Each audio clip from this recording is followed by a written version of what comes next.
அநேகம் பேர் இருக்கும்போது நீர் எங்களை தெரிந்து கொண்டீங்க, எங்களை பெயர் சொல்லி அழைத்து சமூகத்தில் இந்த நாளில் சேர்த்து வைக்கிறீங்கப்பா. தொடர்ந்து பாடல்கள் கர்த்தாவே, துதி பலிகள், ஸ்தோத்திரங்கள், துதி ஆராதனை எல்லாவற்றிலும் கர்த்தாவே தொடக்கம் முதல் முடிவு மட்டுமாய் நீங்களோடு எங்களை நடத்த வேண்டுமாய் இயேசுவின் மூலம் ஜெபிக்கிறோம். எங்கள் ஜீவன் நல்ல தகப்பனே, ஆமென்.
உம்மை அம்மா கூப்பிடுவே, உம்மை அப்பா கூப்பிடுவே, உம்மை அம்மா கூப்பிடுவே, உம்மை அப்பா கூப்பிட ஆசை, அப்பா கூப்பிடவா, உம்மை அம்மா கூப்பிட ஆசை, அம்மா கூப்பிடவா.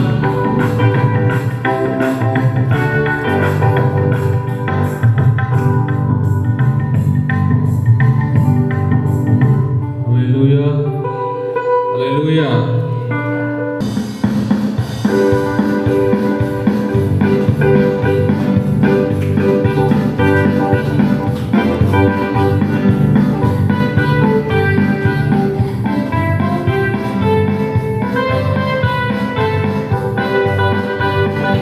Hallelujah.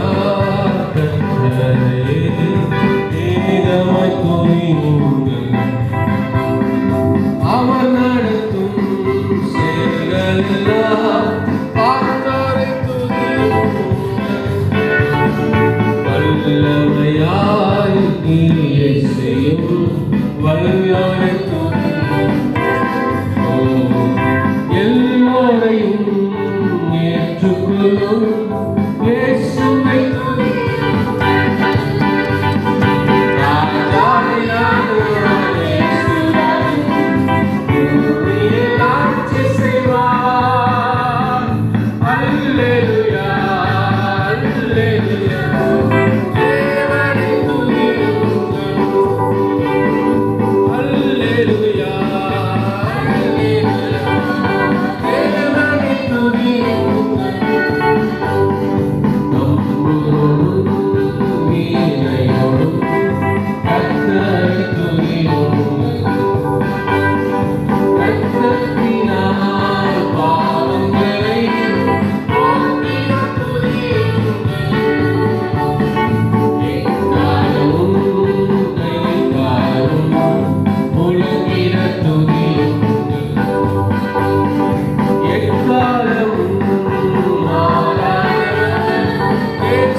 பூமியில் ஆட்சி செய்வார்.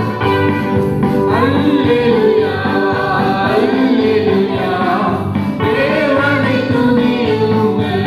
அல்லேலூயா, அல்லேலூயா, அல்லேலூயா, தேவனை துதியுங்கள். நம்புவோடும் மீனையோடும் கர்த்தரை துதியுங்கள். ரத்தத்தினால் பாவங்களை போக்கின துதியுங்கள். எக்காலமும் கைகால் முழங்கிட துதியுங்கள். எக்காலமும் மாறாத இயேசுவை துதியுங்கள். ராஜாதிராஜனாம் இயேசுராஜன் பூமியில் ஆட்சி செய்வார். அல்லேலூயா, அல்லேலூயா, தேவனை துதியுங்கள்.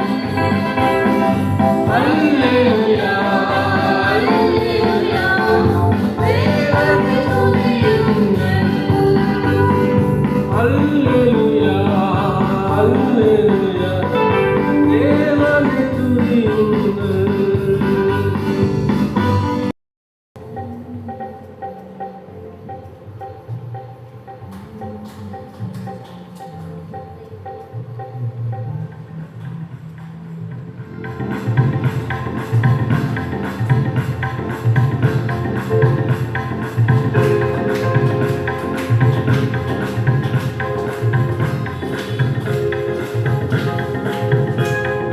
கோட்டைக்குள்ளே நான் நுழைந்து விட்டேன்.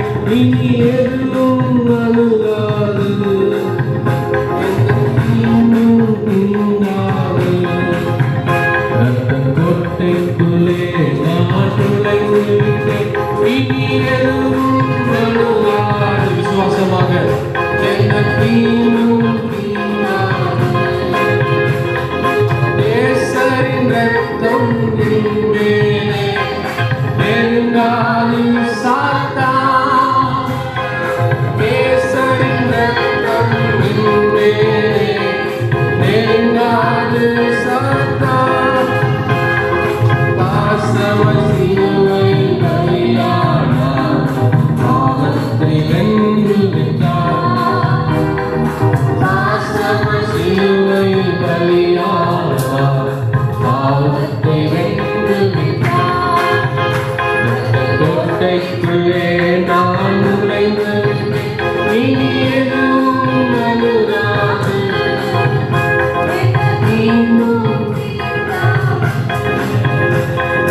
கோட்டைக்குள்ளே நான் நுழைந்து இனி எதுவும் அணுகாது. எந்த தீங்கும் தீண்டாது. இம்மட்டும் உதவின இம்மட்டும் உதவின என் நேசரே இனியும் காத்திடுவார். இம்மட்டும் உதவின என் நேசர் இனியும் காத்திடுவார். உலகிலே இருக்கும் அவனை விட என் தேவன் பெரியவரே. கரங்களை தட்டி உலகிலே இருக்கும் அவனை விட என் தேவன் பெரியவரே. ரத்தக் கோட்டைக்குள்ளே நான் நுழைந்து இனி எதுவும் அணுகாது. எந்த தீங்கும் தீண்டாது. தேவனே ஒளியும் நீங்குமானால் யாருக்கு அஞ்சிடுவேன். தேவனே ஒளியும் நீங்குமானால் யாருக்கு அஞ்சிடுவேன். அவனே வாழ்வில் பலனானார், நாளைக்கு பயப்படவேன். அவனே வாழ்வில் பலனானார், நாளைக்கு பயப்படவேன். நான் நுழைந்து விட்டேன். இனி எதுவும் அணுகாது. எந்த தீங்கும்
கோட்டைக்குள்ள நாங்கள் நுழைந்திருக்கிறோம். ஹல்லேலூயா, ஹல்லேலூயா, ஹல்லேலூயா, ஹல்லேலூயா. இம்மட்டும் உதவின நேசர் நீங்க அப்பா. எல்லாரும் வாயில திறந்து அப்பா, இம்மட்டும் உதவின நேசர் நீங்க தகப்பனே. ஹல்லேலூயா, ஹல்லேலூயா, ஹல்லேலூயா.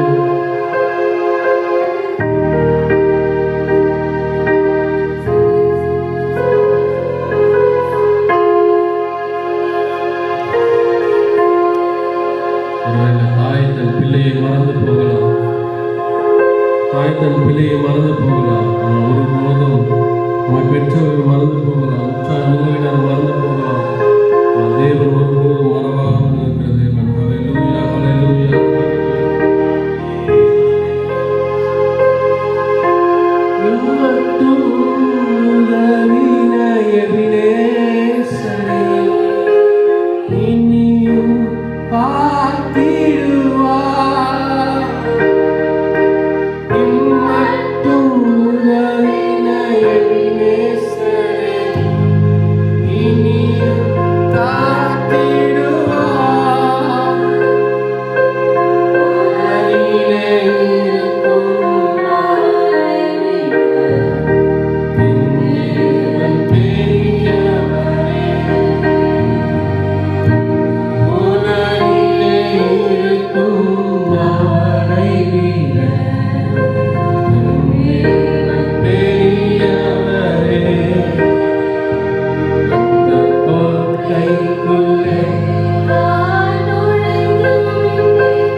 எங்களுக்கு இம்மட்டும் உதவி செய்த தேவன் நீங்க அப்பா.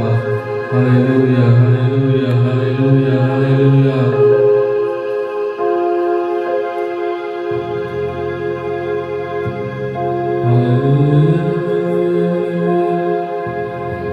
ஆமென். ஸ்தோத்திரம், ஸ்தோத்திரம், ஸ்தோத்திரம். நமக்காக யாவையும் செய்து முடிக்கிற தேவன் அவர்.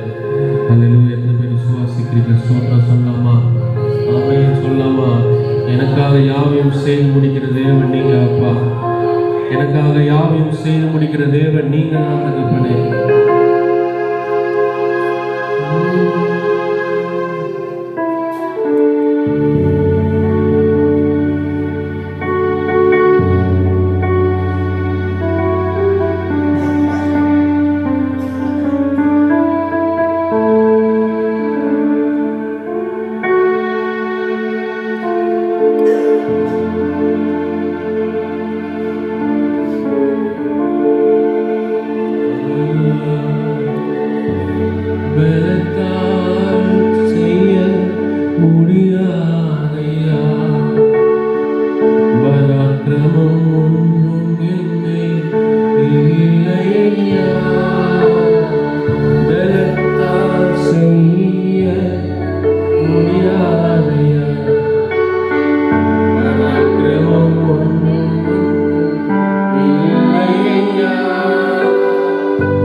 செய்து முடிப்பீர். எல்லாரும் உள்ளத்தின் ஆழத்தில் சொல்வோமா? பலத்தால் வல்ல பராக்கிரமம் வல்ல ஆவியால் செய்து முடிப்பீர். எதிர்பார்த்த முடிவை தருபவரே, எனக்காக யாவையும் செய்பவரே, எதிர்பார்த்த முடிவை எனக்காக யாவையும் செய்பவரே, யெகோவாயிரே, யெகோவாயிரே, எல்லாமே செய்து முடிப்பீர். யெகோவாயிரே, யெகோவாயிரே, எல்லாமே செய்து முடிப்பீர். எதிர்பார்த்த முடிவை தருபவரே, எனக்காக யாவையும் செய்பவரே, எதிர்பார்த்த முடிவை தருபவரே, எனக்காக யாவையும் செய்பவரே,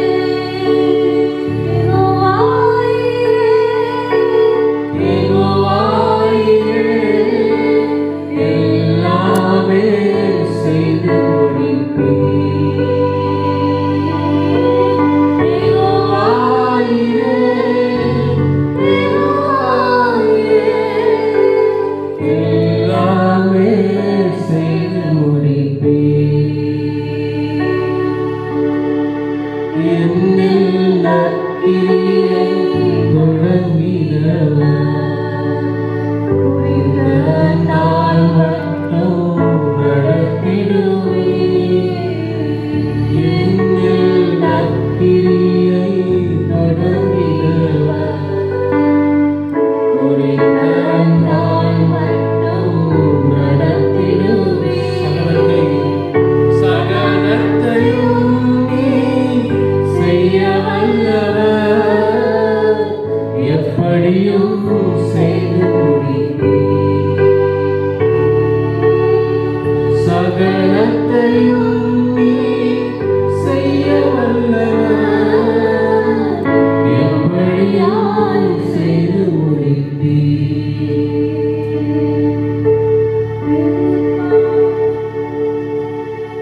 நம்மை தொடங்கினவர், நம்மை பெயர் சொல்லி அழைத்தவர், நம்ம ரட்சித்த தேவன் ஒருவேளை ஒரு விசுவாசத்தை இழந்து என்ன செய்யணும்னு தெரியாமல் வந்திருக்கலாம் நம்ம அநேக பேரில். அவன் சொல்கிற வார்த்தை கேளுங்க. உன்னில் நான் தொடங்கின எல்லா காரியத்தையும் நீ என்ன விசுவாசித்து வந்த நான் உன்னை கடைசி வரைக்கும் நான் நடத்துவேன் அப்படின்னு சொல்கிறேன். ஒரு நாளும் கைவிடாத தேவன் அவர். ஒரு நாளும் கைவிட்டு விலகாமல் இருக்கும். ஒருவேளை நம்ம விலகி போகலாம், நம்ம ஒரு வேலையை பார்த்துட்டு போயிருக்கலாம், அவர் சமூகத்தை விட்டு ஒரு நாள் விலகி இருக்கலாம், அவர் வார்த்தையை விட்டு நம்ம விசுவாசத்தை விட்டு ஒருவேளை நாம் தள்ளி போயிருக்கலாம். ஆனால் அவர் ஒரு நாளும் நம்மளை கைவிடாமல் அவர் சொல்கிற வார்த்தையை பாருங்க. எண்ணி நற்கிரியை தொடங்கின தேவன் நீங்கப்பா, குறித்த நாள் மட்டும் கடைசி வட்டம் கிறிஸ்து வருகிற வரைக்கும், கிறிஸ்துவோடு நாம் சேர்கிற வரைக்கும் அதை நடத்தி சகலத்தையும் செய்து முடிக்க வல்லவராக இருக்கிறார். எத்தனை பேர் விசுவாசிக்கிறீங்க? எத்தனை பேர் விசுவாசிக்கிறீங்க? சத்தமாக அல்லேலூயா சொல்லாமா? அல்லேலூயா, அல்லேலூயா. சகலத்தையும் செய்ய வல்லவர்,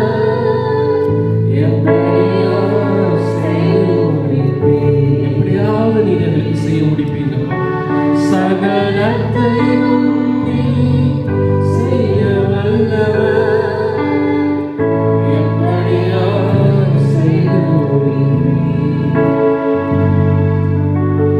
எதிர்பார்த்த முடிவை தருபவரே, எனக்காக யாவையும்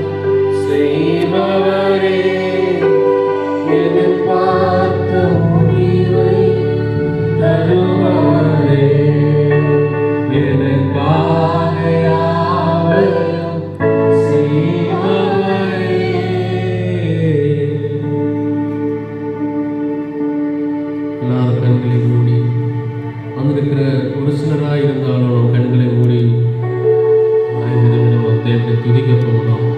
ஆராதனை செய்யலாம். கரங்களை உயர்த்தி எல்லாத்தையும் மறந்துடுங்க. உங்கள் மாம்சம், உங்கள் பலவீனம், உங்கள் குடும்ப கஷ்டத்தை எல்லாம் மறந்து கொஞ்ச நேரம் தேவனை பார்த்து நான் துதிக்க போகிறோம். அப்பா, ஒரு சமூகத்தில் வந்திருக்கிற நீர் எங்களை கர்த்தாவே இம்மட்டும் நடத்தினீங்கப்பா. இம்மட்டும் நீர் எங்களை தாங்கினீங்கப்பா. அவருக்கு துதித்தலே இன்பமா என்ன இருக்கிறதா? நம்ம வசனத்தில் வாசிக்க சங்கீதத்தில் துதித்தலே இன்பமா இருக்கிறது. அவருக்கு துதி பலினா அவ்வளோ பிடிக்கும். அவரை புகழ்கிறதுனா அவருக்கு அவ்வளோ பிடிக்கும். நம்ம துதிக்க போகிறோம், துதிக்க போகிறோம். ஹல்லேலூயா, ஹல்லேலூயா, ஹல்லேலூயா,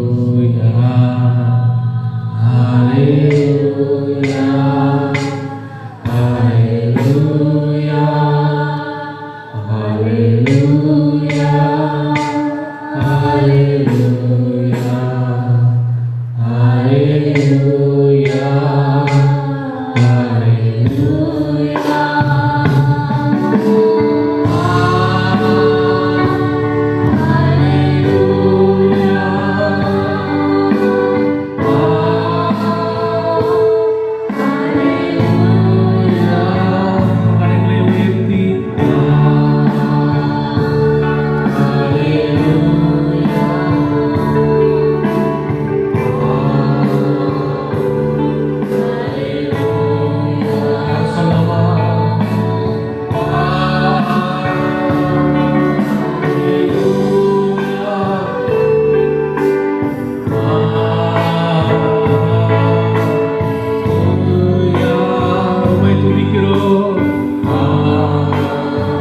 ஆச்சரியமான தேவனை நாம் துதிக்க வந்திருக்கிறோம்.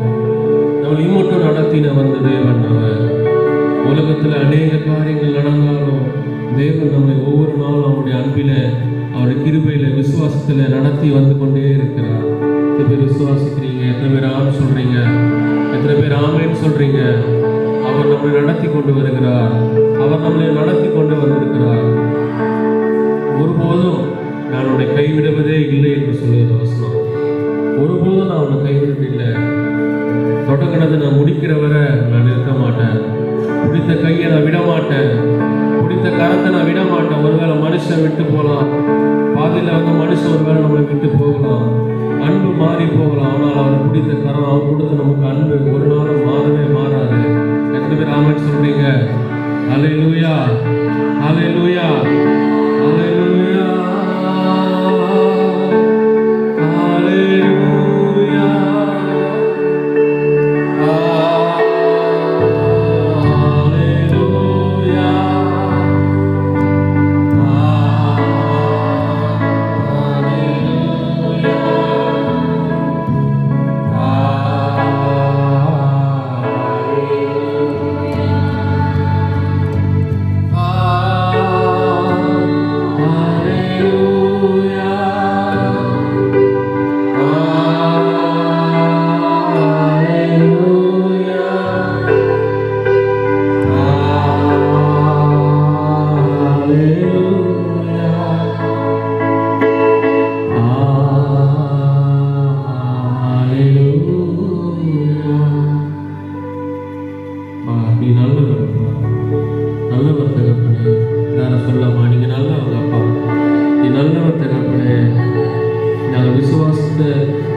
விசுவாசிக்க தொடங்கணும் நாள் முதல் கர்த்தாவே, இன்றைக்கு மட்டும் நீர் எங்களை நடத்தி வந்திருக்கிறீங்க அப்பா. உங்களுடைய வசனம் எங்களை நடத்தினது கர்த்தாவே, உங்களுடைய பாதை எங்களை கர்த்தாவே வெளிச்சமாக இருந்தது தகப்பனே.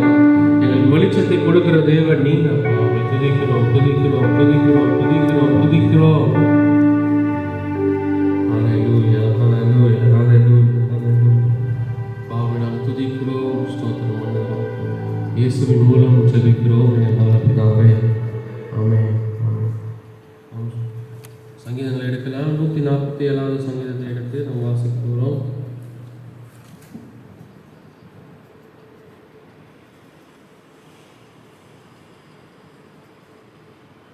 நூற்றி 47வது சங்கீதம் முதல் 5 வசனங்களை நாம் வாசிக்கலாம்.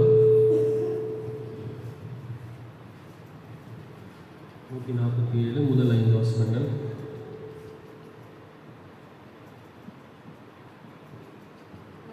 கர்த்தரை துதியுங்கள், நம்முடைய தேவனை கீர்த்தனை பண்ணுங்கள், நல்லது, இன்பமும் ஏற்றமுமாய் இருக்கிறது. கர்த்தர் எருசலேமை கட்டுகிறார், துரத்துண்ட இஸ்ரவேலரை கூட்டி சேர்க்கிறார். இருதயம் நெருங்குண்டவர்களை குணமாக்குகிறார், அவர்களை காயங்களை கட்டுகிறார். அவர் நட்சத்திரங்களை இலக்கத்தை எண்ணி அவர்கள் எல்லாரையும் பேர்த்து அழைக்கிறார். நம்முடைய ஆண்டவர் பெரியவரும் மகா பலனுள்ளவருமாய் இருக்கிறார், அவருடைய அறிவு அளவில்லாதது. ஆமென், ஆமென், ஆமென். இந்த 5 வசனத்தை மட்டும் எல்லாரும் வீட்டில் போய் திரும்ப வாசிங்க.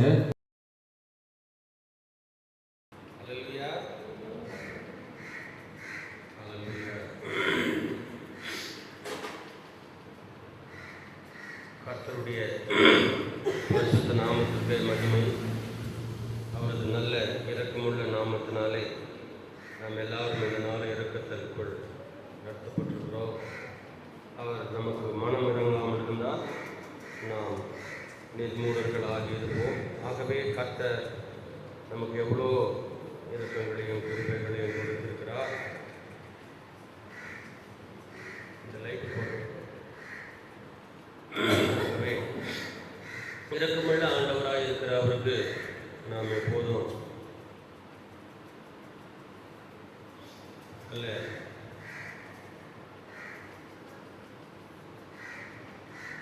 இரக்கத்தை பெற்றுக்கொள்வதாக இருக்கணும். கர்த்தர் நல்லவராக இருக்கிறார். அல்லேலூயா. உஷ்ண காலம் ரொம்ப நமக்கு அதிகமாக தான் இருக்கிறது, நம்மால் முடியல. இருப்பினும் கர்த்தர் அவ்வப்போது தேவையான மழையை தந்து நம்ம குளிர்படுத்தினார். நேற்றெல்லாம் மிகுந்த சந்தோஷமாக இருந்துச்சு, நல்ல குளிர் இருக்குது. அல்லேலூயா. ஆண்டவர் அந்த மழையை தராமல் போனால் நம்ம இன்னும் கஷ்டப்பட்டுருப்போம். கர்த்தர் அவ்வப்போது நமக்கு நல்ல மழையை கொடுத்துருக்காரு. அல்லேலூயா. ஆகவே இன்றைக்கு ஆராதனைக்கு வருவதற்கு ரொம்ப வசதியாக இருக்கிறது. தொடர்ந்து கர்த்தர் நம்ம அது போன்ற ஒரு குழுவைக்குள்ளே நடத்துவாராக.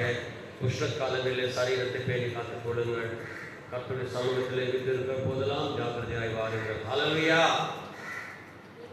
இன்றைய வேத வசன தியானத்துக்காக புறப்படுவோம். ஜெபிக்க மறக்காமல் இருங்கள். எல்லாவற்றுக்காக அறிக்கையிலே சொல்லப்பட்டதெல்லாம் நீங்கள் ஃபாலோ பண்ண வேண்டிய அவசியம் இருக்கிறது. கருத்தாயிருங்கள். ஆலய சேர்கையிலே, ஆலயத்தின் கூடுகையிலே, ஜெப நேரங்களிலே வராமல் இருப்பது மிகுந்த தவறானது. வாய்ப்பு இருக்கிறவர்கள், சும்மா வீட்டில் கிடக்கிறவங்க, முடிந்தவங்க ஆலயங்களில் வந்து கலந்துருக்க இடைநாட்களில் வாங்க, ஆண்டவர் சமூகத்தில் நில்லுங்க. நமக்கு இருக்கிற 3 நாளுடைய VBS மறக்கக்கூடாது. நீங்கள் கூட வந்து உட்காரலாம். உட்காந்துட்டு பிள்ளைகளுக்கு சந்தோஷம் கொடுக்கலாம். உங்கள் பிள்ளைகளை கொண்டு வந்து 10 ரூபாய் கொண்டு போனால் மறக்காது. இந்த மாதத்தில் கடைசி எத்தனை நாள் தெரியல, இப்போ யாருக்கும் தெரியும் சொல்லலையா சரியா? இந்த மாதத்தில் கடைசி 3 நாள். அந்த நாளில் பிள்ளைகளெல்லாம் வரணும். சொந்த பக்கத்தில் இருக்கிற பிள்ளைகளை உற்சாகப்படுத்தி நம்ம பிள்ளைகளையும் கொண்டு வந்து, நம்ம ஸ்கூலுக்கு லேட் ஆகும். அடுத்த மாதம் தான் ஸ்கூலுக்கு பிள்ளைங்க வெளியூருக்கு போயிட்டா வருவாங்க. வர சொல்லிடுது இந்த மாதம் கடைசியில். அல்லையா? நம்ம சபையை சார்ந்த அத்தனை பிள்ளைகளும் VBSல கலந்துக்கணும். அது கட்டாயம். அதற்கு விளக்கம் அளிக்கவில்லை. மற்ற பிள்ளைகள் அப்பதான் வருவாங்க. நம்ம பிள்ளைகள் நம்முடைய VBSல இந்த உஷ்ண காலத்தில் அநேக வியாதிகள் வருகிறது. எபோலா தானே வியாதி பரவிட்டு இருக்குமா? ஏபோலா யாருக்கா தெரியுமா? எத்தனை பேருக்கு தெரியும் எபோலா வைரஸ் பரவி வந்திருக்கிறதுன்னு? நம்ம சென்னையில நினைக்கிறேன் ஒரு குதிரை டக்குன்னு செத்து போச்சு. ரேஸ் போற குதிரை அங்கெல்லாம் ஓடும் இல்லை. நம்ம போயிட்டு அந்த பீச்சில் போய் உட்காந்துக்கிறோம் 25 ரூபா 100 ரூபாய் 200 ரூபா கொடுத்து. அது போல ரன்னிங் இருக்கும்போது அது செத்து போச்சு. உடனே போய் ஆராய்ச்சி பண்ணியிருக்கிறாங்க. இது ஏதோ ஒரு தொற்று வந்து இப்போ வந்த எல்லா தொற்று நோய்களும் மிருகங்களிலிருந்து தான் வந்துக்கிட்டு இருக்கு. ஆகவே அதை ஆராய்ச்சி பண்ணுறாங்க. அந்த குதிரை எதுக்கு செத்து போச்சு, எதுக்கு ஏதாயிலும் வந்துருக்குமா அப்படின்றதெல்லாம் ஆலோசனை பண்ணிட்டு இருக்கிறாங்க. இது மாதிரி நடக்கிற பிரச்சனைகளிலே அநேகருக்கு வருகிற ஆபத்துகளில் நம்ம பிள்ளைகள் காக்கப்படணும். எப்படி காக்கப்படணும்? தேவ சபையில் நம்முடைய பிள்ளைகள் வளரணும். வெக்கேஷனில் வெளியூருக்கு நல்லது. ஆனால் VBS வெக்கேஷனில் தான், வெயில் காலங்களில் தான் நடத்துகிறாங்க. ஆகவே லீவ் நாட்களில் பிள்ளைகள் சந்தோஷமாக இருக்கிறதுக்கு தேவ சமூகத்தில் வந்து பாடங்களை கற்றுக்கொள்ள வேண்டும் என்றதான். அந்த நிகழ்ச்சியை யாரும் தவற வரக்கூடாது. பெற்றோர்களே, உன் பிள்ளைகளை பத்திரமா லீவ்லேருந்து கொண்டு வந்து தேவ சபையில் சேர்த்து அந்த VBS 3 நாளையும் உன் பிள்ளைகள் இருக்கணும். அதை நீங்கள் பார்த்துக்கிடுங்க. நீங்களும் வந்து அதை சேர்ந்துக்கிடுங்க. கர்த்தர் நல்லவர். அல்லேலூயா. இது போன்ற எல்லா காரியங்களையும் கரம் கொடுங்கள். கர்த்தர் உங்களை ஆசீர்வதிப்பாராக. 1 யோவானின் புஸ்தகம் 1 யோவான் 5ஆம் அதிகாரம் 18ஆம் வசனம்.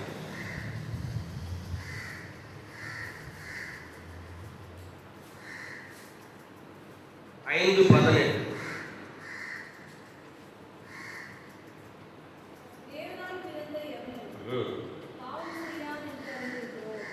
செய்யான் என்று அறிந்திருக்கிறோம். தேவனால் பிறந்தவன் தன்னை பொல்லாங்கன் அவனை தொடரும். பொல்லாங்கன் யார்? தள்ளப்பட்ட தூதனும் அவனுடைய சேனைகளும். அவன் தான் யார்? பொல்லாங்கன். பொல்லாங்கை விதைப்பான், பொல்லாங்குகளை செய்வான், பொல்லாங்கானவைகளை அவன் வெளிப்படுத்துவான். அந்த பொல்லாங்கன் நம்மை தொடக்கூடாது என்றால் நாம் நம்மை காத்துக்கொள்ள வேண்டும். அதுதான் இந்த வசனத்திலே ஆவியானவர் நமக்கு நினைப்பூட்டுகிறார். தேவனால் பிறந்தவன் தன்னை என்ன செய்து கொள்ளுகிறான்? காக்கிறான், காத்துக் கொள்ளுகிறான், காத்துக்கொள்ளுகிறான், காவல் காக்கிறான். ஒவ்வொருவருக்கும், அநேகருக்கு, நம் தேசத்திற்கு ஒரு காவல் காக்கிறவர்கள் இருக்கிறார்கள். ராணுவம் இருக்கிறது. நம் எல்லைகளை காப்பார்கள், ஒவ்வொரு பட்டணங்களை காப்பார்கள், அதில் இருக்கிற ஒவ்வொரு நகர்களை காப்பார்கள், ஒரு கிராமத்தை காக்கிறவர்கள் இருக்கிறார்கள், கிராம நிர்வாகிகள் இருக்கிறார்கள். நம்ம வீடுகளை காக்கிற, தொழிற்சாலைகளை காக்கிறவர்கள், அலுவலகங்களை காக்கிறவர்கள். நம்மை நாமே காக்க வேண்டும். நம்மை நாமே, நமக்கு நாமே காவலாளிகள். அல்லேலூயா. சில சில பேர் எல்லாவற்றையும் காப்பார்கள், தன்னை காக்க மறந்து விடுவார்கள், அடித்துக் கொள்ளப்படுவார்கள். தன்னுடைய முழுமையான பங்களா அதற்குள்ளே தான் அநேக இராணுவ வீரர்களை வைத்து நமது முந்தைய பிரதம மந்திரியாக இருந்த இந்திரா காந்தி அம்மா அவர்கள் போவார்கள், வருவார்கள். தன் அறையை விட்டு புறப்பட்டு அலுவலகம் செல்லும் போது அங்கு உடனிருந்து அவர்களை காத்தவனை சூழ்ச்சியினாலே கொன்றுவிட்டார்.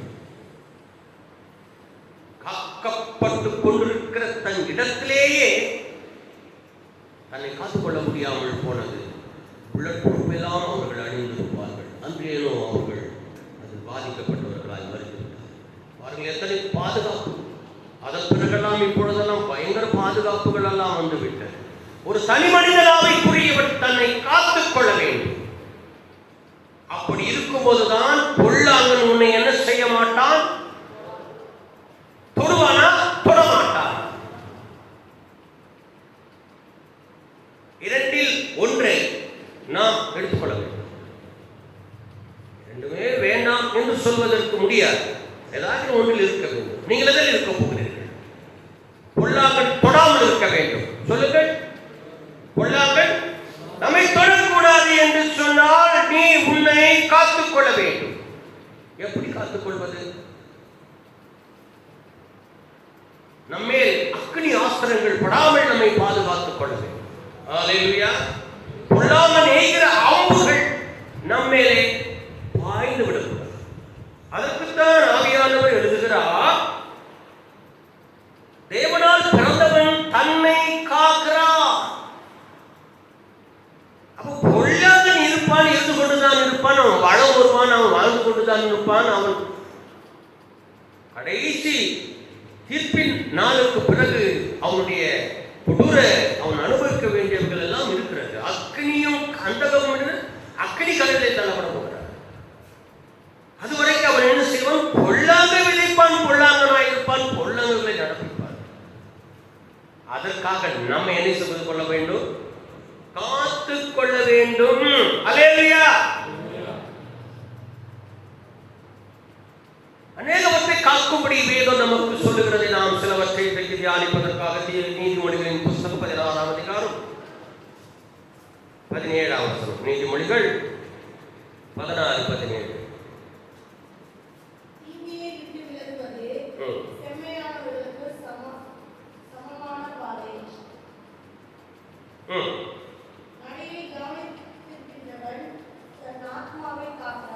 நடையை கவனித்து இருக்கிறவன் தன் ஆத்துமாவை காக்கிறதை குறித்து சொல்லுகிறது. தனி மனிதன் தன் ஆத்துமாவை காக்க வேண்டும். உள்ளாங்கன் எய்கிற ஆஸ்திரங்களினாலே தன்னுடைய ஆத்துமாவை பாதுகாத்துக் கொள்ள. அவனுடைய அம்புகள் வந்து பாய்கிற இடம் ஆத்துமாதான். அல்லேலூயா. ஒரு மனிதன் கொள்ள வேண்டும் என்றால் அவன் சரீரத்தை கொள்ளுவான். இந்த பொல்லாங்கன் என்ன செய்கிறான் பாருங்கள். எதன் மீது அவனுடைய அம்புகளை எய்கிறான்? ஆத்துமாவிலே தான் அவன் அம்புகளை எய்கிறான். அதற்குத்தான் தன் ஆத்துமாவை காக்க, தன் ஆத்துமா காக்கப்பட வேண்டும் என்றால் நடையை கவனிக்க வேண்டும். தன் நடையை கவனித்து இருக்கிறவன் தன் ஆத்துமாவை காக்கிறான். உள்ளாங்கல் நீ தொடாமல் ஆத்துமாவை காக்கப்பட நீ என்ன செய்ய வேண்டும்? நடையை கவனித்து இருக்க வேண்டும். நடை என்று சொன்னால் என்ன? நாம் நடந்து கொள்கிற பாதையை விட வேறொரு நடையை குறித்து வேதம் சொல்லுகிறது. பிரசங்கி புஸ்தகம் 5ஆம் அதிகாரம் 1 வசனத்தில் இருந்து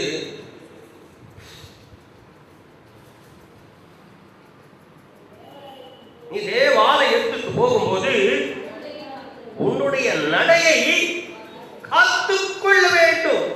என்ன நடை? நம்ம என்ன நடந்து போட்டோம்? நம்ம கார்ல தானே வந்துடுறோம். நம்ம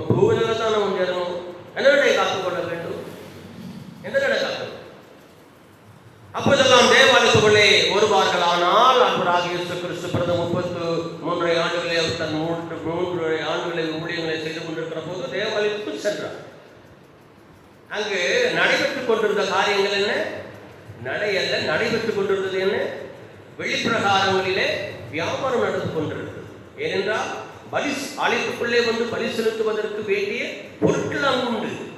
அவைகள் விற்பனை வியாபாரம் நடந்து கொண்டிருக்கிறது.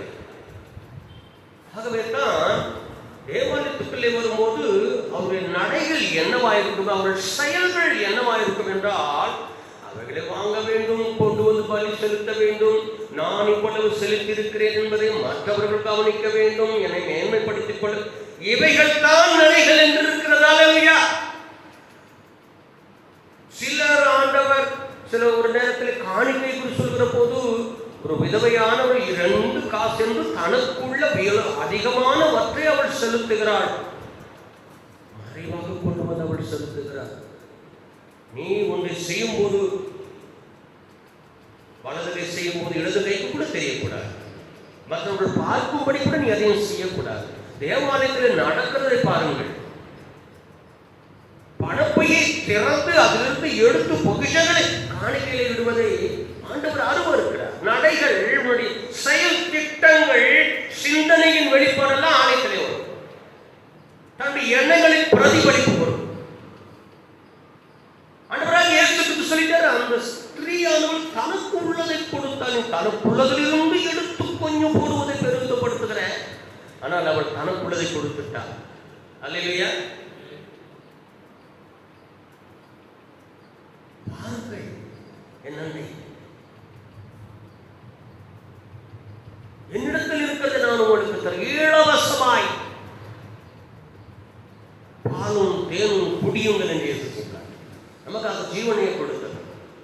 நாம் கொடுத்துதான் ரட்சிப்பு வாங்கணுன்றது இல்லை. இயேசு நமக்கு இலவசமாய் கொடுத்துட்டார். நம்ம அதை எடுக்கும், தன்னில் இருக்கிறதை எடுத்து காட்டுவது. தன்னுடைய நடைகளை ஆலயத்தில் சீர்தூக்கி பார்க்க வேண்டும். அந்த வசனத்தை வாசிக்கலாம். 5ஆம் வசனத்திலே, போகும்போது உன்னுடைய நடையை நீ காத்துக்கோ, மூடர்கள் பலியிடுவது போல பலியிடுவதையும் செவி கொடுக்க சேருவதே நலம். நலமானது எது பாருங்கள். தேவ ஆலயத்திலே உன் நடையை காத்துக்கொள் என்று சொன்னால் என்ன? நீ நலமானவைகளை செவிகொடு, பலியிடுவதை பார்க்கிறோம். இப்பொழுது நமக்கெல்லாம் பலியிட முடியாது, பலியிடக்கூடாது. அது வேதத்தின் படி முரணானது. ஏனென்றால் பலியானவர் ஆண்டவராகிய நமது ஆண்டவராகிய இயேசு கிறிஸ்து சிலுவையிலே கொள்வதாவிலே பலி செலுத்தினார். பலியானார். ரத்தம் சிந்தல் இன்றி நமக்கு மீட்பில்லை. அவர் மீட்பை கொடுத்துட்டார். இனி நமக்கு பலி தேவையில்லை. துதிகளின் பதிலாகி பலியாகிய சோத்திர பலிகள் ஒரே பலிகள் என்பதற்கு வேறு ஒன்று. ஆகவே ஆலயத்திலே வந்தவுடனே அவரிடத்திலே சேருவதைத்தான் நாம் பெரிது கொடுக்க வேண்டும். அல்லேலூயா. நம் நடக்கையில் அதுதான் இருக்க வேண்டும் என்பதை அவர் காண்பிக்கிறார். ஆலயத்துக்கு போகும்போதும் நடைய பார்த்துக்க. ஆலயத்தில் போய் இதெல்லாம் வச்சுக்கிட வேணும்னு அதை வாங்கி இதை வாங்கி அங்கெல்லாம் திரிந்து ஓடி வந்து எப்படி வெளியே வந்து வியாபார கடைகளில் போய் தனக்கு உண்டான புறாக்களை வாங்கினார்கள். வெள்ளை பூரம் வேணும், தூபவர்க்கம், இதெல்லாம் வேணும் பலி செலுத்துவதற்கு. இதெல்லாம் வாங்கி கொண்டு வருவார். எதையும் நீ வாங்க. தேவ சமூகத்திலே செவி கொடுக்கலே, அவரிடத்துல செவி கொடுக்க சேருவதே நலம். தாங்கள் செய்கிறது தீமை என்று நடைய காத்துக்க. ஆலயத்திலே வந்தவுடனே உன் செயல் திட்டங்கள் எல்லாம் நிற்க வேண்டும். ஆண்டவரிடத்திலே சேருவதே, ஆண்டவருக்கு செவி கொடுப்பதே நலம். செவி கொடுக்க சேருவது, அந்த வார்த்தை நீங்கள் கவனமா இருக்கணும், அதை அண்டர்லைன் பண்ணணும். செவி கொடுக்க சேருவதே நலம். தேவ ஆலயத்துக்கு போகும்போதும் நடைய காத்துக்கொள். மூடர் எப்படியெல்லாம் நடைய காத்துக்கொள்ளணும், எப்படியெல்லாம் மூடர்கள் இருக்கிறாங்க என்பது அவர் அருமையாக வர்ணிக்கிறார். தேவ சமூகத்திலே பாருங்கள். 2வது வாசிக்கலாம். துணிகரமாய் உன் வாயினால் பேசக்கூடாது. மனம் பதில் ஒரு வார்த்தையும் சொல்லக்கூடாது. தேவன் வானத்தில் இருக்கிறார், நீ பூமியில் இருக்கிறாய். சுருக்கமா இருக்கணும். அல்லேலூயா. மேடையிலே ஒரு மாணவன் முன்பொறிக்கப்பட்டானால் முன்னே ஒன்று நிற்பான். அவனுக்கு அறிவுரை சொல்லி பாடம் நடத்தி புகட்டினவர்கள் ஆசிரியர் பெருமக்கள் அங்கு இருக்கும்போது அவனால் பேச முடியாது. ஒரு வார்த்தை சொல்லுவான், என் போதகர் எல்லாம் என்னுடைய ஆசிரியர்கள் இருக்கும்போது நான் எதை பேசுவேன் என்று அவன் சொல்லுவான். அப்படியானால் தனிமையிலே பேசுவதை போல் பேசாமல் சிலவற்றை எல்லாம் கவனித்திருப்பான். கவனமாய் அவை முன்கூட்டி ஆயத்தம் பண்ணுவான். எதையாவது விடக்கூடாது, பிடித்து விடுவான் நம்முடைய வார்த்தையை வைத்து. சமூகத்திலே என்ன எழுதுகிறார்? மனம் பகுதி ஒரு வார்த்தை பேசாத. ஏன்னா தேவன் வானத்தில் இருக்கிறார், நீ பூமியில் இருக்கிற, மேலே இருக்கிற டேடியன் உன்னை பார்த்து பிள்ளைகள் என்ன செய்துட்டு இருக்கிறாரு, கண்ணோக்கி பார்த்துக்கிட்டே இருக்கிறாரு. அல்லேலூயா. தேவ ஆலயத்தில் வரும்போது நம்முடைய வார்த்தைகள் கூட மிக கவனமாக இருக்கிறது. நடையை காத்துக்கணும், உன் செயல்களை காக்க வேண்டும். அல்லேலூயா. வார்த்தை பதறி பேசக்கூடாது, துணிகரமாய் ஒன்றும் செய்யக்கூடாது. பூமியில் இருக்கிறாய், ஆகவே உன் வார்த்தை எப்படி இருக்க வேண்டும்? சுருக்கமாக இருக்க வேண்டும். அப்ப நீங்க மட்டும் 1 மணி நேரம் பேசுறீங்கன்னு கொஞ்சம் சுருக்கிங்களேன்றீங்களா? சுருக்கிக்கிறேன். அல்லேலூயா. தொல்லையின் திரட்சி நான் சொப்பனம் பிறக்கிறது போல அதிக வார்த்தை பேசினா என்ன வரும்? மூடனுடைய சத்தம் பிறக்கும். தேவாலயத்தில் இதெல்லாம் நடந்திருக்கிறது. ஆகவே தான் இவைகள் எழுதப்பட்டிருக்கிறது. தேவாலயத்தில் வந்த உடனே ஆங்காங்க 10 பேர் இருக்கிறதுனால பிரச்சனை இல்லை, யாரும் பேச மாட்டீங்க, ரொம்ப நல்லவங்க நீங்களா இருக்கிறீங்க, பேசாம இருக்கிறீங்க. நீங்க போது சில திரள் ஜனங்கள் மத்தியிலே அங்காங்கே அவர்கள் குழுமி உட்காந்துக்கிட்டே ஆராதனை பேசிக்கிட்டே இருப்பாங்க. அங்கு இவைகள் எல்லாம் இருக்கக்கூடாது. நம்மிடத்துல கூட சில நேரத்தில் சிலர் பேசிக்கிறத நம்ம பார்க்கணும். ஆவியானவரும் மேலே இருக்கிற பிதாவும் நம்ம என்ன செய்கிறார்? மேலே வானத்திலே ஆண்டவராகிய தேவன் இருந்து நம்ம பார்த்துக்கிட்டு இருக்கிறதாலே பூமியில நீ இருக்கிற ஆண்டுடைய பாதத்துல நீ உட்கார்ந்துட்டு இருக்கிற பிள்ளைகளை கொண்டாந்து சரியா ஹோம்ஒர்க் பண்ணலையா, படிக்கலையா, வீட்டு வேலை செய்ய ரைட் வந்து உட்காரான், என் காலையில் உட்காரான். அதுவே பனிஷ்மெண்ட் தான். அது என்னது? பனிஷ்மெண்ட். சிலதான் செய்யறோம்ல, அடங்காம எதனா ஓடி இருக்க உட்கார விஷயத்தையே பார்த்துக்கிட்டே இருக்காங்க குழந்தைகள். நம்ம இப்ப நம்மளாம் எங்க உட்காந்துட்டு இருக்கிறோம்? எங்க உட்காந்துட்டு இருக்கிறோம்? பாதவடின்னு சொன்னாரு. அந்த பாதத்துல வந்து உட்காந்து அப்ப நம்ம கண்ணை பார்த்தோம்னா மேல யார் இருக்காரு? காட் இருக்கிறாரு, ஜீசஸ் இருக்காங்களா? அப்ப நம்ம எதையாவது நினைச்சு மற்ற நேரத்தில் எதுக்கு பேசிக்கிட்டு தெரிஞ்சுட்டு இருக்கோம், நம்ம ஆராய்ச்சிகளை பண்றோம். ஆனா இங்க என்ன செய்யணும்? தேவாலயத்துக்கு வரும்போது என்ன செய்யணும்? நம்முடைய நடை நம் செயல்களை காத்துக்கொள்ள வேண்டும். ஐயா கண்மொழி ஆராதனை பண்ணாதான் நீ எதனா ஒன்று செஞ்சிடலாம்னு செய்யக்கூடாது. உன்னை பார்க்குறவர் யார் பார்க்குற? உன் நடை எப்படி இருக்கணும்? தேவாலயத்தில் எப்படி இருக்கணும் நடை? காக்கப்பட்டிருக்கணும். பாதத்தில் இருக்கிற உட்காந்துட்டு இருக்கிற அது பார்த்தாலே ஏசப்பா தெரியும் நம்ம பக்கத்தில். அல்லேலூயா. ஆலயத்தில் வந்தால் கூட ஏசு இருக்கிறது நமக்கு சிலருக்கு தெரிவது மறந்து போகிறது. சரியா எழுதுறாரு, ஆண்டவர் வானத்தில் இருக்கிறார், நீ பூமியில் இருக்கிற. தேவாலயத்தை விட்டு வெளியே போனாலும் நீ பூமியில் இருக்கிறதெல்லாம் பார்த்துட்டே இருப்பார் ஜீசஸ். அல்லேலூயா. அப்படி என்று சொன்னால் நடைக்கைகள் இங்கு நம்ம காக்கட்டும், வெளியே போனாலும் உண்மையாகவே அது அப்படியே தொடர்ச்சியாக நமக்கு வந்துடும். நடைகள் என்னப்பட வேண்டும்? இந்த 7 வசனங்கள் வரைக்கும் என்னன்னா இருக்கிறதுனால அவர் சொல்லி ஒரு பொருத்தனை பண்ணி கொண்டார். தேவன் சமூகத்தில் சில பேர் பொருத்தனை பண்ணுவாங்க. நான் இதை சாதிச்சிடுவேன், நான் இத்தனை முறை ஜெபித்து விடுவேன், தவறாமல் ஆலயத்துக்கு வந்து விடுவேன். வரப்போகிற கல்யாணம் கருமாதி எல்லாம் நமக்கு தெரிய போகிறது கிடையாது. வந்தால் எல்லாத்தையும் தூக்கி பறந்து போயிடும். இந்த வருஷத்துல நான் நிறைய ஆராதனைக்கு வரல, ஆனால் ஒரு பொருத்தனை பண்றேன். இந்த வருஷத்துல என்ன பண்ண போறேன்? ஒண்ணு கூட விடாம நான் தேவாலயத்துக்கு ஆராதனைக்கு வருவேன்னு சொல்லுவாங்க. ஆனா பொருத்தனை பண்ணி கொண்டால் அதை செலுத்த தாமையதையாதே, நேர்த்து கொண்டதை செய், நேர்த்து கொண்டதை செய்யாமல் போவதை பார்க்கணும். சைலண்டா இருந்து ஐயா சொல்லிட்டாரு, இனிமே சாட்சிக்க நான் எழுந்துக்க மாட்டேன். உடனே எல்லாத்தையும் அனுகூலம் பண்ணிக்க கூடாது. அல்லேலூயா. ஆமென். உன் மாம்சத்தை பாவத்துக்கும் பாவத்துக்குள்ளாக்க உன் வாய்க்கிற வாய் தான் வெரி இம்பார்ட்டன்ட். பாரு, நம்முடைய மாம்சம் பாவமா போகணும்னா வாய் தான் வெரி இம்பார்ட்டன்ட். வாயினால்தான் என்ன வருது? பாவம் பிறக்குது. தேவ சபையில வாய்க்கு இடம் தராத. அப்போ என்னதுதான் வாய் என்ன பண்றது? என்ன பண்ணலாம்? வாயை புதிக்கலும் சபிக்கலும் ஒரு வாயிலும் தான் வருது. ஆனா கசப்பு தித்திப்பு நிறைந்த ஒரே வீட்டுல வராது. அதுதான் நல்ல அருமையான தண்ணீரா வரும். இல்லைன்னா கொஞ்சம் துவர்ப்பாயிருக்கும், உப்பாயிருக்கும். அல்லேலூயா. நம்முடைய வாயிலும் ஊற்றுக்கள் எப்படி இருக்கணும்? அருமையா இருக்கணும். வாய்ப்பு இடம் தரக்கூடாது. தேவ சபையில வீணான வார்த்தைகள் பேசக்கூடாது. அது புத்தி இல்லாததனால், புத்தி பெசகினா சத பெசகி போச்சு. அப்போ புத்தி என்ன பண்ணுது? ஏதோ ஒரு அடிப்பட்டு கொஞ்சம் கலக்கமா இருக்கிறது, கலங்கி இருக்கிறது.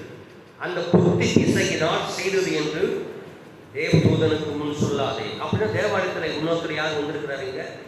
தேவன் வானத்திலிருந்து பார்த்துருக்கிறார். இங்க யார் வர்றாரு? அப்போ தேவாலயத்தில் நிறைய காத்துக்கணும்னா அங்கே பயமா இருக்கணுமா இல்லையா? இங்க யார் வந்திருக்கிறார்? அப்போ தேவ தூதன் வந்துட்டு இருக்கார். உனக்கு ஒரு தூதன் உண்டு. அந்த தூதன் இங்க நின்று பார்த்துட்டு இருக்கார். கவனிக்க. அவருக்குனால நீ சொன்னா முதல்ல அவருக்கு தான் கேட்டு அவர் தான் கொண்டு போவார் எல்லாத்தையும் மேல. அப்போ அவருக்கு நீ சொல்றியாரு எப்படி தெரியாம பேசலாம். தூதன் ஐயா என்ன கொஞ்சம் தேவனிடத்துல கொஞ்சம் பறித்து பேசு அப்ப சொல்ல முடியாது. புத்தி பேசுக நான் செய்தது என்று சொல்லி தூதனுக்கு முன்னாடி சொல்லக்கூடாது. உனக்கு ஒரு தூதன் உண்டு. அவர் பார்த்துட்டு நீங்க தம்மா கரெக்டா அட்ரஸ் போட்டுச்சு. ஆண்டவரே டபுள் போட்டுரு. ஜீவ புஸ்தகத்துல யார் சொல்லணும்? தூதன் போய் அவன் சொல்லுவான். ஞாபக புஸ்தகம் இருக்கிறது.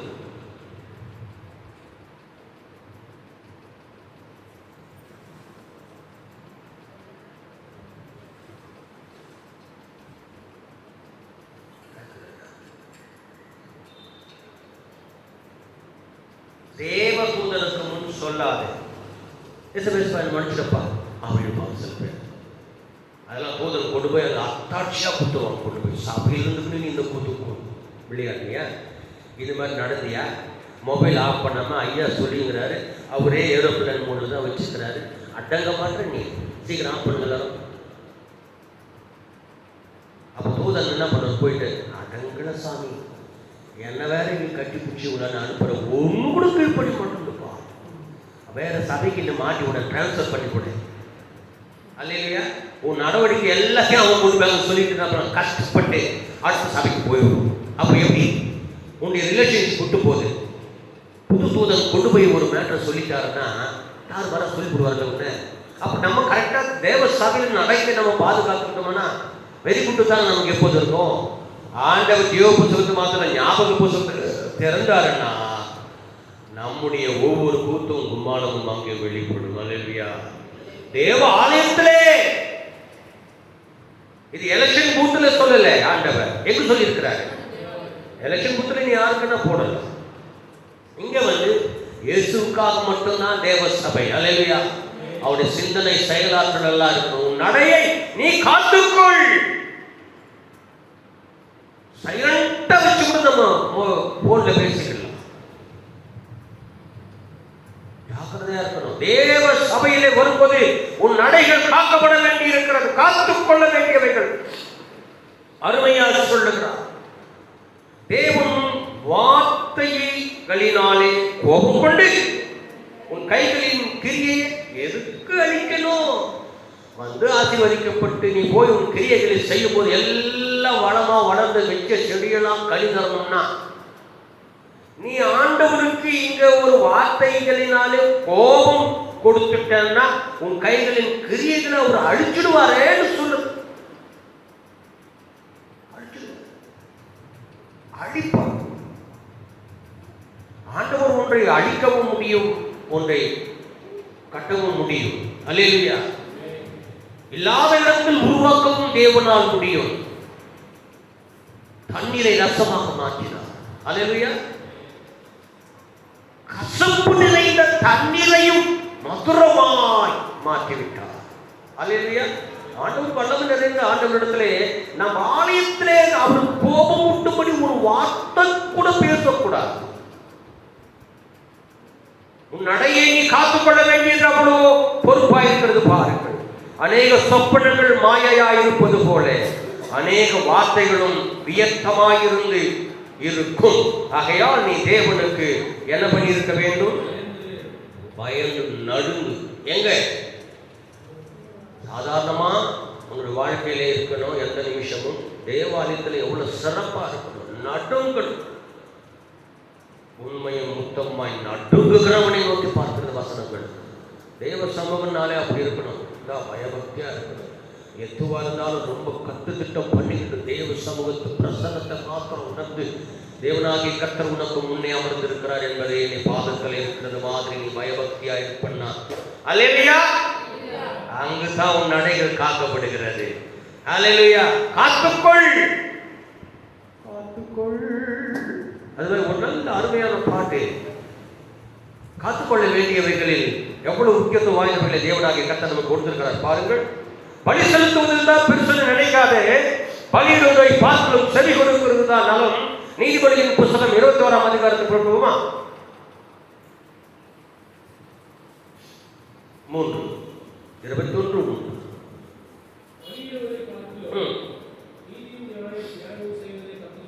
பலியை காட்டிலும் கர்த்தருக்கு பிரியமாய் இருக்கும்படி நீ நீதியையும் நியாயத்தையும் செய்ய. தேவனுக்கு எது பிரியும்? பலியை காட்டிலும் நீதி நியாயம் செய்தால் அது தேவனுக்கு பிரியும். அல்லேலூயா. ஆமே. கர்த்தருக்கு பிரியமானதை செய்வதுதான் பலி இடுவதற்கு விட மிக முக்கியத்துவம் வாய்ந்த ஒன்று. அதுல 23ஆம் வசனத்தையும் வாசிக்க போகிறோம்.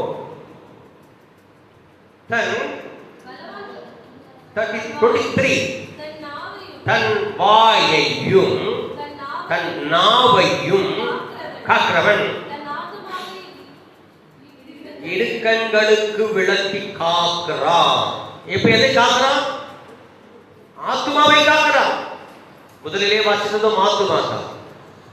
இப்படி செய்கிறவன் வாய் நா, இந்த 2 நாள் தான் ஆத்துமா பாதிக்கப்படுதுன்னு வசனம் சொல்லுது. நீ போய் வெளியே தண்ணி எல்லாம் குடிச்சிடாதே, அப்போ சரீரம் பாதிக்கப்படும். நேற்று வெயிலா இருந்துச்சு, 2 பாட்டில் தண்ணி காலியா போச்சு. அதுக்காக போய் ஐஸ் இல்லாத ட்ரிங்க்ஸ் என்ன இருக்குது? என்னவோ மாதுளை பழத்தை மேலே ஆசை வச்சு மாதுளை பழம் சார், பாலில் தான் சார் ஐஸ் இருக்கும்னா ஆம்பா போச்சு. என்ன பண்ணுறது? சாத்துக்குடி குடிச்சா கூட தண்ணி கண்டிப்பாக கலப்பான். உண்மையா பச்சை சாத்துக்குடி தரமாட்டான். 50 மணி நேரம் கூட அது கலக்கணும் பண்ணிட்டு இருப்பான். நமக்கு இன்னும் ஸ்பெஷலாக சொல்கிற மாதிரி என்னன்னா மிக்சிங் பண்ணான்னு அர்த்தம். தண்ணியை ஊற்றி தான் மிஷினில் போட்டு அதில் ஒரு எசன்ஸை போட்டு சர்க்கரையை போட்டு அது என்னவோ 15 காயை உரைச்சா மாதிரி பண்ணுவான் தண்ணி. அப்படி வந்த உடனே நான் கண்டுபிடிச்சேன். எனக்கு எப்போவே வேற தண்ணி மாறிச்சேன்னா அப்படி 2 முறை சாப்பிட்டு வச்சு குடிச்சேன். அந்த ஐஸு போட்ட பால் தூக்கி ஊற்றினானோ ஐசிய காலநாட்டில் மறப்பாக போயிடறான். நான் பார்க்கவே முடியல. எப்போது எட்டி பார்த்துக்கிட்டே இருப்பேன். கலக்கிறான் எல்லாத்தையும். அல்லேலூயா. மிக ஜாக்கிரதை.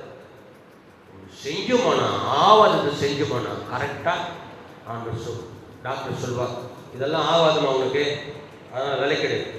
அதனால என்ன உறவு கொண்டு போயிட்டு ஒரு ஹாஸ்பிட்டலில் காட்டினேன். 10 வருஷத்துக்கு முன்னால் எனக்கு அலர்ஜியெல்லாம் ஒரு வேலைகள் செய்கிறேன். டஸ்ட் ஏதாவது நிறைய இருக்கிறதெல்லாம் வேலை செஞ்சுருக்கிறேன். அதனால அவன் டெஸ்ட் பண்ணா, இங்கே ஒன்று குத்துனா, இங்கே ஒன்று குத்துனா, இங்கே ஒன்று குத்துனா, இப்படி குத்தி விட்டு அப்படியே வெயிடணும். அப்படி வச்சுட்டு இந்த கொஞ்ச நேரத்தில் எல்லாம் அப்படி அப்படி அப்படி அப்படி அப்படி அப்படி வீக்கமாக வருது. அம்மா குத்துற மாதிரி ஒவ்வொன்றுக்கும் ஒரு மெம்பர் வச்சு நாங்கள் எழுதிக்கிறோம். இது வெண்டைக்காய், இது மற்ற ஒவ்வொன்று என்னென்ன வெஜிடபிள்ஸ் எல்லாம் எடுத்தான். சார் உங்களுக்கு புடலங்காய், வெண்டைக்காய், பூசணிக்காய் இதெல்லாம் உங்களுக்கு என்னது அலர்ஜி சார், நீ இதெல்லாம் சாப்பிடாது. இந்த பொண்ணாக்கு எங்கள் கிராமத்தில் எங்கள் வீட்டில் பூசணிக்காய் செய்யவும் மாட்டாங்க, சுரக்காய் செய்ய மாட்டாங்க, புடலங்காய் விளையிறதும் இல்லை, அதெல்லாம் யார் வாங்கிட்டு இருக்கிறா? எங்கள் நிலத்துல உள்ள கத்திரிக்காய், தக்காளி, வெங்காயம், பீட்ரூட்டு. ஆனால் ஒன்று வெண்டைக்காய், அது கொஞ்சம் கோல்டு இல்லையா, அதை மட்டும் விளைக்கிறேன்னு வளர்க்கினேன். அப்போ கூட என்ன ஆகுது? டஸ்ட், வெளியே இருக்கிற பொல்யூஷன், இந்த காற்றுலேயே எக்கச்சக்கமான வியாதி கிருமி இருக்கு. டஸ்டால் அல்லையா? இதெல்லாம் பத்திரமா காத்துக்கிறோம். ஆனால் தேவ சமூகத்தில் என்ன சொல்றோம்? இந்த வசனம் என்ன சொல்லிச்சு நமக்கு? 23rd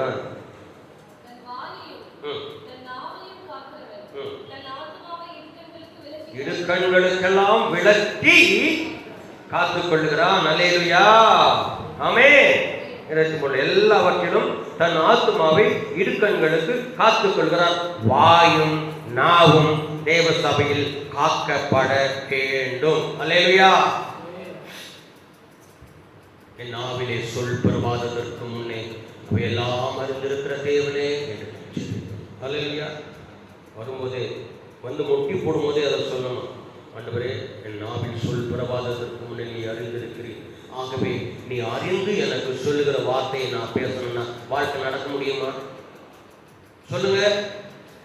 குடும்பம் நடத்த முடியுமா? ஒரு சண்டை ஜெயிக்க முடியுமா? அப்ப என்ன பண்றது?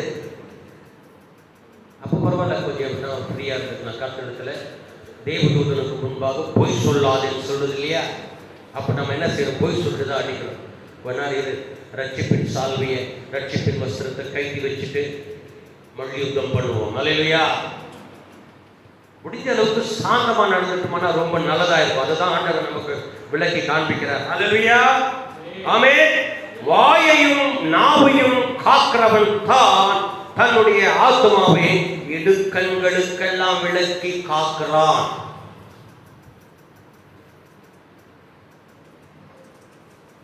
எவ்வளோ இடுக்கல் நடக்கிறது, எவ்வளோ துன்ப துயரங்கள் நடக்கிறது, எவ்வளோ விரோத செயல்கள் எல்லாம் இருக்கிறது. அதையெல்லாம் நம்ம காக்கணும்னா நாவும் வாயும் மிக பத்திரமா இருக்க வேண்டும். அல்லேலூயா சொல்லுங்கள். அல்லேலூயா. நீதிமொழிகள் 19:16.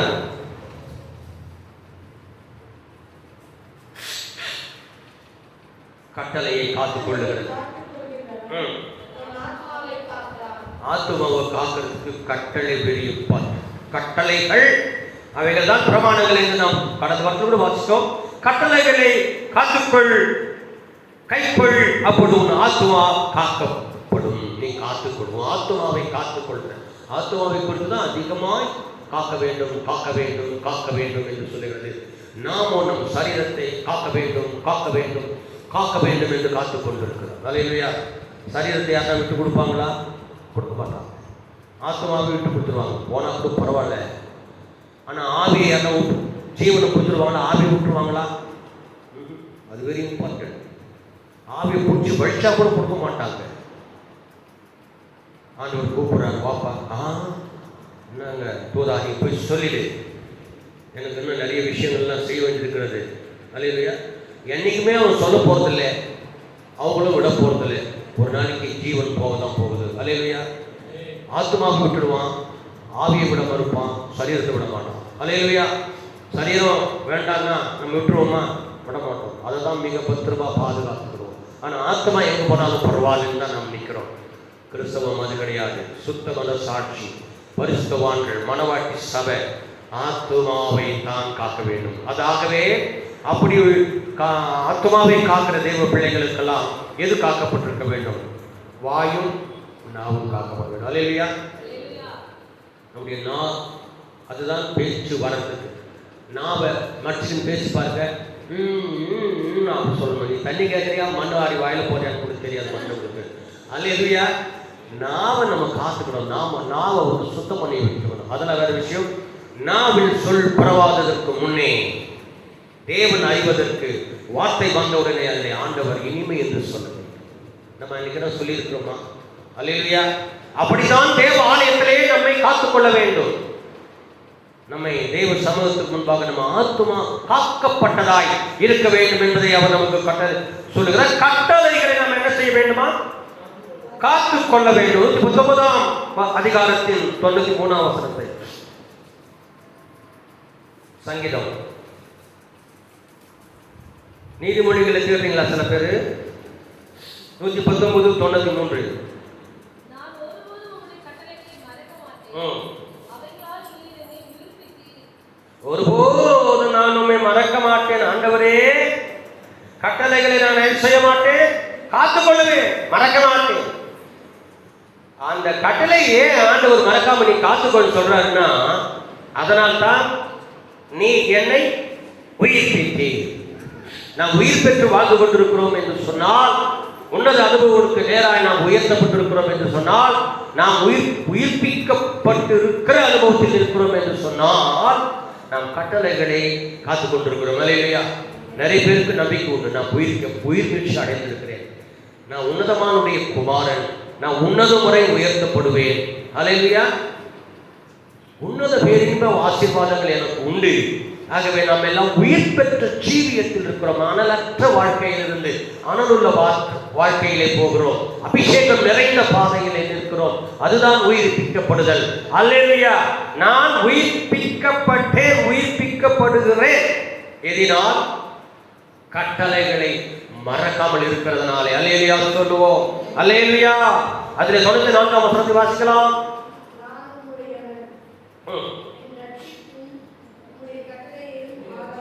இப்ப என்ன செய்கிறது பாருங்கள். அந்த கட்டளைகளை காக்க வேண்டியது, உங்களுடைய கட்டளைகளை நான் என்ன செய்து கொண்டிருக்கிறேன்? ஆராய்ச்சி பண்ணி கொண்டிருக்கிறேன். கட்டளைகளை ஆராய்ந்து பார்த்து ஒவ்வொரு சயின்டிஸ்ட், ஒவ்வொரு யாரு? தியாலஜிக்கல்ஸ், வேத ஆராய்ச்சி செய்கிறவர்கள் தியாலஜிக்கல் படிப்பாங்க, வேத தத்துவ துறைகளை படிப்பாங்க. அப்படி படிக்கிற போது அங்கு அதிக ஆராய்ச்சிகளை செய்ய முடியுது. நம்ம ஒவ்வொருவரையும் ஆண்டவர் என்ன செய்கிறார் பாருங்கள். அந்த கட்டளைகளை நாம் என்ன செய்ய வேண்டுமா? ஆராய்கிறேன். உமது கட்டளைகளை ஆராய்ச்சி செய்கிறேன். தேவன் தான் நமக்கு நல்ல ஒரு போதகர். நம்மை ஆராய்ச்சி கூடத்தில் இருக்கிற தலைவர் அவர் தான் உனக்கு ஆராய்ச்சி செய்வதற்கெல்லாம், எக்ஸ்பெரிமெண்ட் செய்வதற்கு உன்னை கொண்டு போகிறார். அல்லேலூயா. கட்டளைகளை நம்ம ஆராய்ந்து பார்க்க வேண்டும். வேத கட்டளைகளை பிரித்தெடுக்கிறது. ஒண்ணுமே படிக்காதவங்க கூட இந்த மொபைல் எடுத்துக்கிட்டாங்கன்னா, யூடியூப் எதுனா சின்ன பிள்ளை சொல்ல அவங்களுக்கு தெரியாது. 4 வாட்டி பார்த்தாங்கன்னா இதை பார்த்தா அதை தட்டி அதில் ஆராய்ச்சி பண்ணுவாங்க. சிலத்தில் வராது, அதை ஆராய்ச்சி பண்ணுவாங்க. எப்படின்னா கண்டுபிடிச்சிருவாங்க. ஒருத்தரான இந்த மொபைல் கிடைச்சா போதும், அவங்க ஆராய்வாங்க பாருங்க, அப்படி ஆராய்வாங்க. ஆனால் தேவ பிள்ளைகள் என்ன செய்யணும்? வேதத்தை அப்படி ஆராயணும். வேத வசனங்களை உங்களுக்கு தெரியலாம் கூட, அது படித்தவைகளை கேட்டவைகளை ஆராய வேண்டும். அப்படி ஆராய்ந்துட்டா கட்டளைகள் மறக்க மாட்டேன். கட்டளைகள் கற்பனைகள் உனக்குள்ளே இருந்தா நீ உன் ஆத்மாவை பத்திரமாய் பாதுகாத்துக் கொள்கிறேன். அல்லேலூயா. பாருங்கள், எவ்வளவு விஷயத்தான் தேவன் நமக்கு சிம்பிளா கொடுத்திருக்கிறார். என்ன, நமக்கு இந்த அபிஷேகம் இருக்கிறது. கட்டணத்தில் எதையும் நம்மால் பெற்றுக்கொள்ள முடியும். கேளுங்கள், நீங்கள் பெற்றுக்கொள்ளத்தக்கதாக நீங்கள் ஒன்று கேட்கணும். கேட்டால் உங்களுக்கு கொடுத்துடுவேன்னு சொல்றாரு. ஆண்டவரால ஒரு லட்சத்தை உனக்கு காட்ட முடியாது. ஆனா ஆராய்ச்சி செய்யும் போது உன்னோடு கூட ஆராய்ந்து அறிகிற அறிவை நமக்கு தருவார், அபிஷேகத்தை தருவார். ஆமென். கட்டளைகளை நாம் காத்துக் கொள்ளுவோம். அப்பொழுது நம்முடைய ஆத்மா காக்கப்பட்டிருக்கும். அல்லேலூயா, அல்லேலூயா. நீதிமொழிகள் புத்தகம் 19ஆம் அதிகாரத்தின் 8ஆம் வார்த்தை. நீதிமொழிகள் 19:8.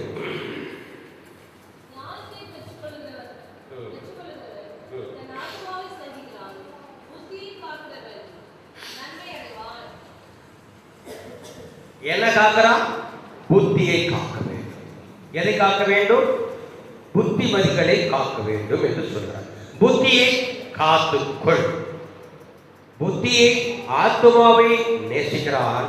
புத்தியை காக்கிறவன் நன்மை அடைவான். நாம் நன்மை அடைவதற்கு புத்தியை காத்துக்கொண்டால் போதும்.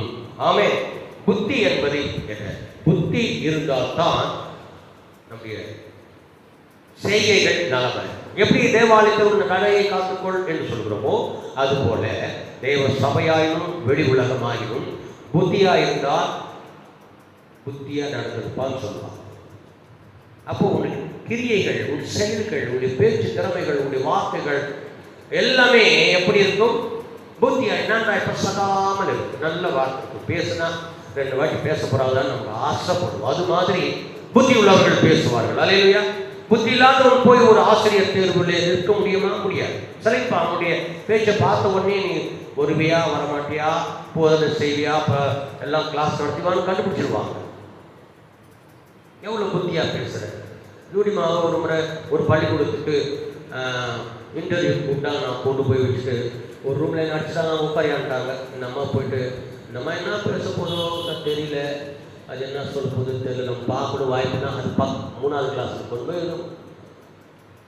சத்தம் கேட்குது பாரு. அந்த அம்மா அங்கே பஸ் எனக்கு இங்கே கேட்குற மாதிரி இருக்குது. அவங்க இந்த அம்மாவுக்கு எதிர நம்ம உட்கார மாதிரி சவுண்டு வச்சுருக்கு. சுற்றுற கிளாஸ் அப்படி இருக்குது. நாங்கள் பார்த்து நம்ம அங்கே அங்கேயும் பேசுது. ஒவ்வொரு கிளாஸ் இந்த கிளாஸை நடத்துறதை விட்டு அந்த டீச்சர்லாம் வந்து பார்ப்பாங்க. ஒவ்வொரு டீச்சராக கிளாஸை விட்டு வந்து என்னோட அவங்க டொலிக்குது, ஒரே பெரிய சத்தம் வருது. நம்மளோட யாரோ ஒருத்தர் பயங்கரமாக டீச்சிங் பண்ணுறாங்களே. நான் இந்த அம்மா கவனிக்கு பேசுறது என் காது விட்டு இவங்கெல்லாம் யாராவது எட்டி பார்க்குறாங்கன்னு நான் பார்த்துருக்குறேன்.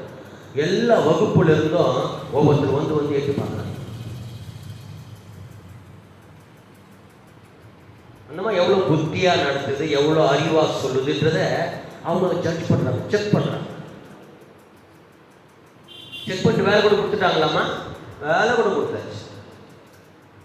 புத்தியும் அறிவும் ஞானமும் இருந்துச்சுன்னா எங்கே போனாலும் செலக்டட் தான். அதுக்கப்புறம் அது வேண்டாம் தூக்கி போட்டு வந்துடுச்சு. அது சரியில்லாத பள்ளிக்கூடம். அவ்வளோ புத்தியெல்லாம் நீ நடத்திட்டேன்னா அப்போ நாங்கள்லாம் எதிர்த்துக்கிட்டு அதனால கம்பெனி கொடுத்து அவங்களாம் இருந்தாலும் நாங்கள் வெளியே போகிறோம்னு சொல்லியிருப்பாங்கன்னு நான் நினைக்கிறேன். சரி, இதுங்களுக்கு ஏற்ற மாதிரி இது அப்படி தான் செட் ஆகும்னு சொல்லிட்டு வடக்கு பையான். அப்போ புத்தி இல்லாத பள்ளிக்கூடம் நிறைய இருக்குது. இப்போ நம்ம பிள்ளைங்களை சேர்க்கும் போது புத்தி இல்லாத பள்ளிக்கூடத்தில் சேர்க்கக்கூடாது. நல்ல புத்தி இருக்கிற சொல்லித்தர தேவ சமூகத்தில் இருக்க தேவ பிள்ளைகள் புத்தியாய் இருக்க வேண்டும். புத்தியை காக்கிறவன் தான் என்ன செய்வானா? 19:8 நன்மையை அடைய முடியும். அப்படித்தான் அவன் தன்னுடைய வற்றை காக்க வேண்டும், புத்தியை காக்க வேண்டும். புத்தியா இருக்கு. நமக்கெல்லாம் புத்தி சொல்றது யாரு? 2 தீமோத்தேயுவின் புஸ்தகம் 2:7. 2 தீமோத்தேயுவின் புஸ்தகம் 2:7.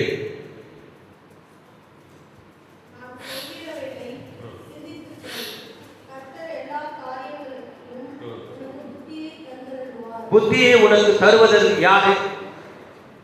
யார் தராரு? கர்த்தர் தருகிறார். இது எவ்வளவு ஆசீர்வாதமா இருக்கு பாருங்க.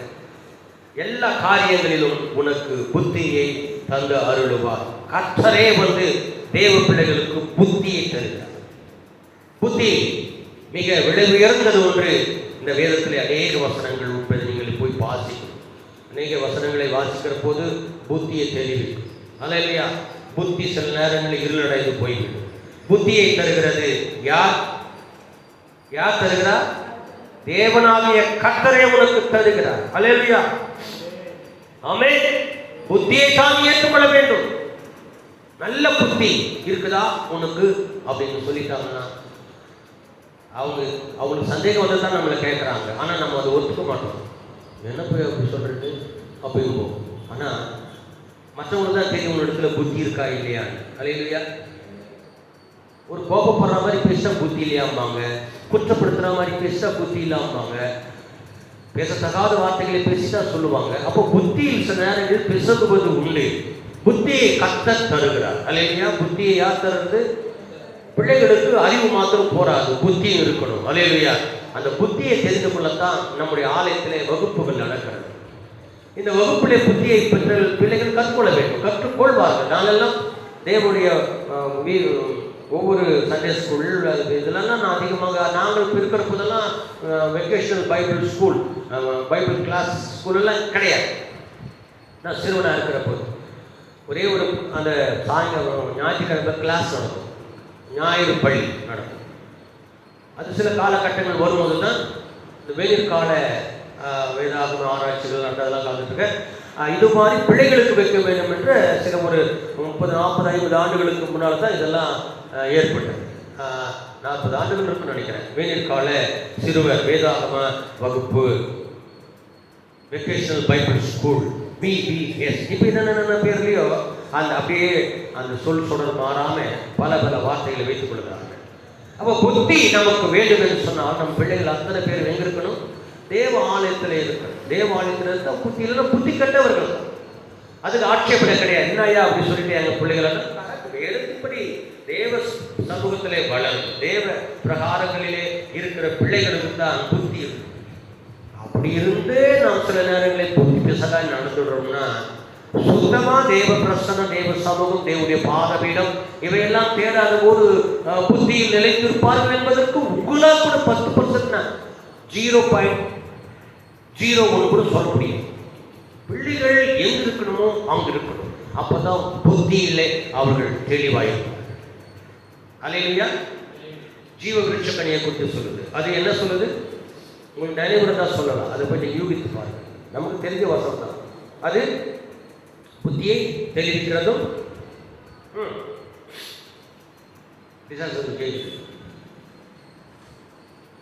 கேட்க என்ன யார் இது மாதிரி அது சொல்லிடுச்சு, இது உங்களுக்கு புத்தியை தெளிவிக்கிறதமான படம், ஆகவே தான் அதை வேணும்னு சொல்லி பிதா உங்களுக்கு ஒதுக்கிட்டாரு. நீங்கள் சாப்பிட்ருங்க, நீங்கள் சாப்பிட்ருங்க, உங்களுக்கு கண்ணு தெரியும், புத்தி தெளிவடையெல்லாம் சொல்லிடுச்சு. அந்த மாதிரி புத்தி தான் விழுகையும் புத்திமதிகள் தான் பிள்ளைகளுக்கும் நமக்கும். ஆலயத்தை கட் பண்ணியனா தேவ புத்தி கொஞ்சம் பெசகிறதுக்கு இருக்கு. அல்லேலூயா. ஆகவே நம் பிள்ளைகள் இருக்க வேண்டிய இடம் எங்கன்னா அங்கே இருக்கணும். நீ வேறு கனவுகள் காணாத. அல்லேலூயா. புத்தியில் சொன்னால் வாழ்க்கை சூன்யம் தான். புல்லாங்கள் ஏயும் அஸ்தி ஆசனம். புல்லாங்கள் தொடாமல் இருப்பானா தொடுவாங்க. புத்தி பெசகினவர்கள் நீங்க தான் பதில் சொல்லணும். அல்லேலூயா. பலமுறை பிள்ளைகளுக்காகவே பிரசவம் பண்ணினாலும் பிள்ளைகளுக்கு குறித்த கவலை கேர், டோன்ட் கேர். பெற்றோர் சொல்றது டோன்ட் கேர். பிள்ளைகளை குறித்து டோன்ட் கேர். எனக்கு பிள்ளைகளை குறித்து கவலை இல்லை. பிள்ளைகளுக்கு அப்போ புத்தி இல்லை, பித்து போயிடும். புத்தி எரேமியா புத்தகத்தில் ஒரு வசனத்தை வாசிக்கலாம். 35ஆம் அதிகாரம் எரேமியா 35:13. எரேமியா 35. இஸ்ரவேலின் தேவனாகிய சேனைகளின் கர்த்தர் என்னத்தை சொல்றாரு, என்ன உரைக்கிறார் என்று சொன்னால்,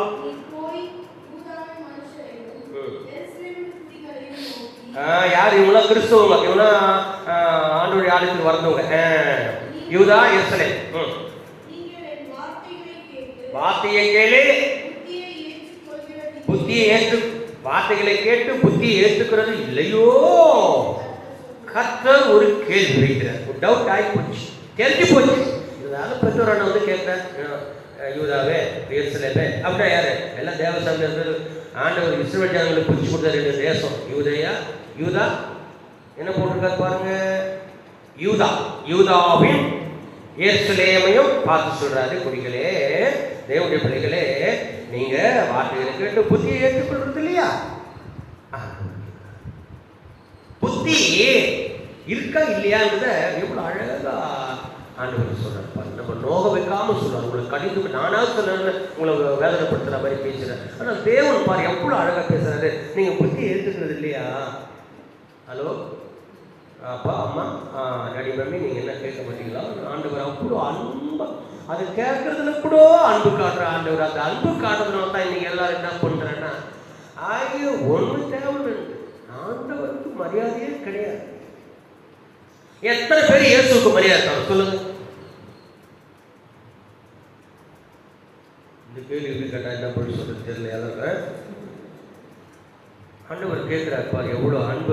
அந்த அன்பு இவ்வளவாய் அன்பை நான் உங்களிடத்துல கூர்ந்திருக்கிறேன் என்று சொல்றதுக்கு ஆண்டவர் கொடுக்குற இந்த ஆசீர்வாதமான ஒரு கேள்வி உங்களுக்கு, இந்த புத்தியை ஏற்றுக்கொள்றது இல்லையா? நம்ம என்ன புத்தி இல்லையான்னு கேட்டுருவோம். இதில் எவ்வளோ கடினமான ஒரு உணர்தல் இருக்குது. ஆனால் ஆண்டவர் எழுதுறாரு வசனத்தில், நீங்கள் புத்தியை ஏற்றுக்கிறது இல்லையோ? ஒரு கேள்வி மட்டும் கேட்குறேன். நம்ம புத்தி யாருக்கு வேணும்? நமக்கு வேணும். நம்மளை விட நம்ம அடுத்த தலைமுறையாக நம்முடைய பிள்ளைகளுக்கு புத்தி வேணும்.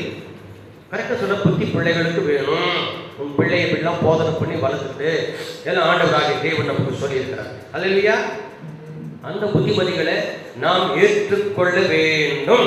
எரேமியாவின் புத்தகம் 17:23.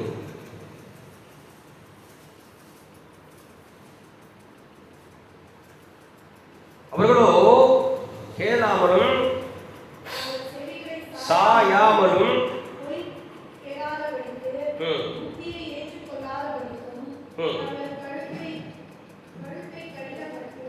தேவ புத்தியை ஏற்றுக்கொள்ளாதபடிக்கு தங்கள் கழுத்தை கடினப்படுத்தினார்கள். நீங்களோ ஓய்வு நாளில் வாசல்களுக்குள்ளே கொண்டு வராதபடிக்கும்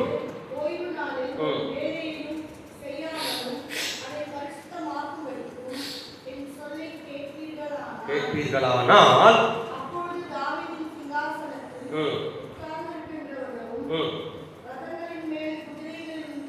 மேலும்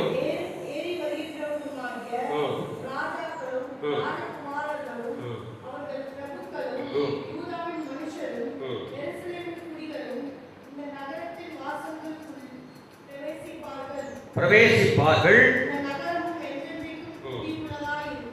கீழே வசனங்களை வாசிக்க வீட்டில் போயிட்டு அது எவ்வளவு மகிழ்ச்சி நிறைந்த ஒரு ஆசீர்வாதத்தை அனுபவத்தை அந்த நகரத்தை குறித்து சொல்றார். எருசலேமும் யூதாவும் எப்படி இருக்கும் என்றுதான் சொல்கிறார். வசனங்களை புத்திமதிகளை கேட்டு நடந்தால் அவ்வளவு ஆசீர்வாதம் இருக்கும் என்பதை அவர் விளம்புகிறார். அல்லேலூயா. நாம் என்ன செய்ய வேண்டும்? புத்திமதிகளை கேட்கணும். நாம் கேட்டு போயிட்டு நம்ம பிள்ளைங்களை உட்கார வச்சு, டேய் இன்னைக்கு நீ வரலனா கூட இந்த மாதிரி தான் சொல்லி இருக்குது பிரசங்கம், இந்த புத்திமதியெல்லாம் கேட்குறது நம்ம சொல்கிறோமா? அதுவும் கிடையாது. நம்ம கேட்குறதே வேஸ்ட். போது அவங்களுக்கும் பிரயோஜனம் இல்லை. அந்த பிள்ளைகள் அப்போ என்ன செய்வாங்க?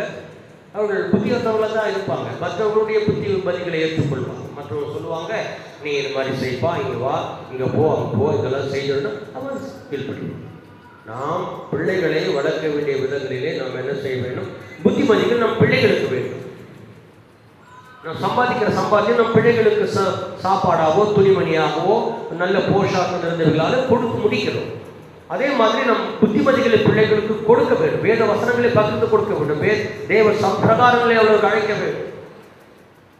தவறை விளைக்கப்படாது. நம் பிள்ளைகளுக்கு நன்மைகளை சேர்க்க வேண்டுமே தவிர தீமைகளை நாம் அவர்களுக்கு அனுகூலமாக்க கூடாது.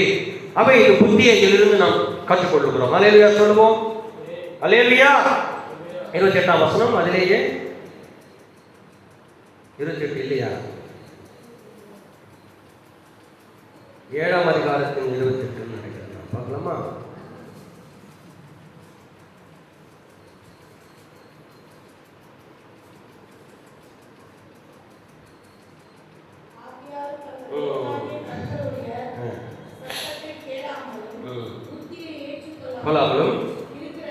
ஜாதி இதுதான் என்று சத்தியம் அழிந்தது, வாயிலிருந்து அத்து போனது என்று அழகா சொல்லி நீ போ. கர்த்தருடைய சத்தம் கேட்க மாட்டேற, புத்தியை ஏற்றுக்கொள்ள மாட்டேற, இப்படி இருக்கிற இந்த ஜாதி இதுதான் சொல்லி சத்தியமும் போச்சு, வாயிலிருந்து எல்லாமே அழிஞ்சு போச்சு. ஆண்டவர் அந்த நிலவுக்குள் வந்த அந்த தேச பிள்ளைகளை பார்த்து சொல்றாரு, சத்தியமே இல்லை, புத்தி கெட்டு போனா அங்கு சத்தியம் இல்லை, சத்தியம் இருக்காது. சத்தியத்திற்கு எதிரான அத்தனையும் அங்கு இருக்கும். அப்போ அந்த பிள்ளைகளும் சத்தியத்தை ஏற்றுக்கொள்ள முடியாது, சத்தியத்தில் நடக்க முடியாது, புத்தியற்றவர்களாக இருப்பார்கள். இதெல்லாம் ஆண்டவர் நமக்கு இன்றைக்கு அறிவுறுத்தி காண்பிக்கிறார். நீதிமொழிகள் 23ஆம் அதிகாரத்தை 4ஆம் வசனத்தை வாசிக்கலாமா? ஆகவே தேவன் நமக்கு கற்பிக்கிற இந்த வார்த்தைகள் அத்தனையும் நமக்கு மாத்திரமில்லை, நமது பிள்ளைகளையும் முழு குடும்பத்தின் பெற்றோர்களையும் சார்ந்திருக்கிறது. 23:4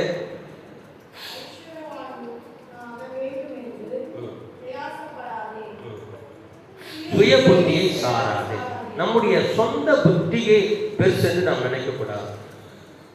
மதியினும் பிள்ளைகளுடைய நெஞ்சிலே இருக்கும் என்று வேதம் சொல்லுகிறது. பிறப்பை கையாளாதவன் தன் பிள்ளையை பகைக்கிறான், விரோதிக்கிறான். அவன் எப்படின்னா கட்டுப்பட்டான் அப்படின்னு சொல்லிடுவாங்க. அப்போ பெறமன்னா எடுத்தாலும் ஏன்னா ஒழுங்கா இருக்கியா, நீ ஒழுங்கா வரையா, நீ படிக்கிறியா, சாப்பிட்றியா, சர்ச் வரையா, இது கேட்கும். அதான் பிறப்பை கையாள். அப்படி கேட்காதவர்கள் அந்த பிள்ளையை என்ன பண்ணுறாங்க?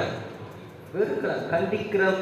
அப்படி பிறப்பை கையாளும் தன் பிள்ளையை பகைக்கிறார், விரோதி ஆட்டம். ஏற்கனவே கேட்டு போட்டு போர் விடக்கூடாது. அந்த பிள்ளையை கண்டித்து புத்திமதிகளை சொல்லு. அல்லேலூயா. பிள்ளைகள் பெற்றோருக்கு கூட சொல்லலாம். நீ பெற்றோருக்கு போய் சொல்லு, இதுதான் நீதி, இதுதான் புத்தி. ஆண்டவர் இப்படி தான் நம்மளை காக்க சொல்லியிருக்கிறார். ஏனென்றால் ஆசீர்வாதமாக இருக்கு. அல்லேலூயா. இல்லை என்று சொன்னால் இன்றைக்கு அழிந்து போகிற அநீதி விளைகிற சமுதாயத்தில் நம்முடைய பிள்ளைகள் புத்தி பெசகாய் போய்விடுவார்கள். அப்பொழுது தேவன் சமூகத்திலே இருக்க வேண்டியவைகள் எல்லாம் விலகும். ஆசீர்வாதம் இராது, கஷ்டங்கள் இருக்கும். நாளைக்கு ஆத்மாவை குறித்து யார் உத்தரவு? ஆத்மாவை காக்க வேண்டியது மிகுந்த கவலை. ஒவ்வொரு தேவ பிள்ளைகளும் தேவனால் பிரதமன் தன்னை காக்கிறார். அவனை ஒருபோதும் பொல்லாங்கள் பொல்லாங்கன் தொட்ட சில பேர் மரத்துக்குள்ளே கொண்டு போயிடுவான். அவனுக்கு சகல அதிகாரமும் இருக்கிறது. புத்தி மயங்கி அவன் புத்திமதியில நம்ம போயிட்டோம்னா விடுதலை அவனுக்கு கஷ்டம். கடைசி அவன் வாழ வைக்க மாட்டான். அநேகரை பறிச்சுட்டு போயிட்டான். நம்ம சபையில இருந்து ஸ்நானம் எடுத்து அநேகர் மறித்துட்டாங்க. அது நினைக்கும் போது இதெல்லாம் நினைக்க தோணுது. ஒரு புத்திமதியை வெறுக்கிறான், பரிசுத்த ஜீவியத்தை வெறுக்கிறான். எப்படி எப்படியோ சிலர் போயிடுறாங்க. அவங்க தான் நம்ம நாட்கள் கொஞ்சமாக இருக்கிறதால நம்மையும் நம்ம குடும்பத்தையும் நம்ம பிள்ளைகளையும் பெற்றோரையும் நம்ம சபையில் இருக்கிற அத்தனை பேரும் நம்ம அவங்கள பொறுப்பாக இருந்து நம்ம ஒவ்வொருத்தையும் காத்துக்கிட வேண்டும். அப்போதான் பொல்லாமல் என்ன செய்ய மாட்டான், உன்னையும் தொட மாட்டான், உன் குடும்பத்தையும் தொட மாட்டான். அல்லேலூயா. உன்னுடைய ஆவிக்குரிய ஜீவியத்தையும் அவன் டச் பண்ண முடியாது. இல்லை என்றால் தொட்டு பார்ப்போம். ஆமே. என்ன தொட விடலாமா? விடக்கூடாது. அல்லேலூயா. அதுக்கு ஒவ்வொருவரும் உங்களுக்கு நீங்க உத்தரவாதி, உங்க குடும்பத்துக்கு நீங்க தான் உத்தரவாதி. பொல்லாங்கன் சொல்வதற்கு நோ. பொல்லாங்கன் என்ன செய்வான்? தேவனால் பிறந்தவன். வாசிக்கலாம் 5:8.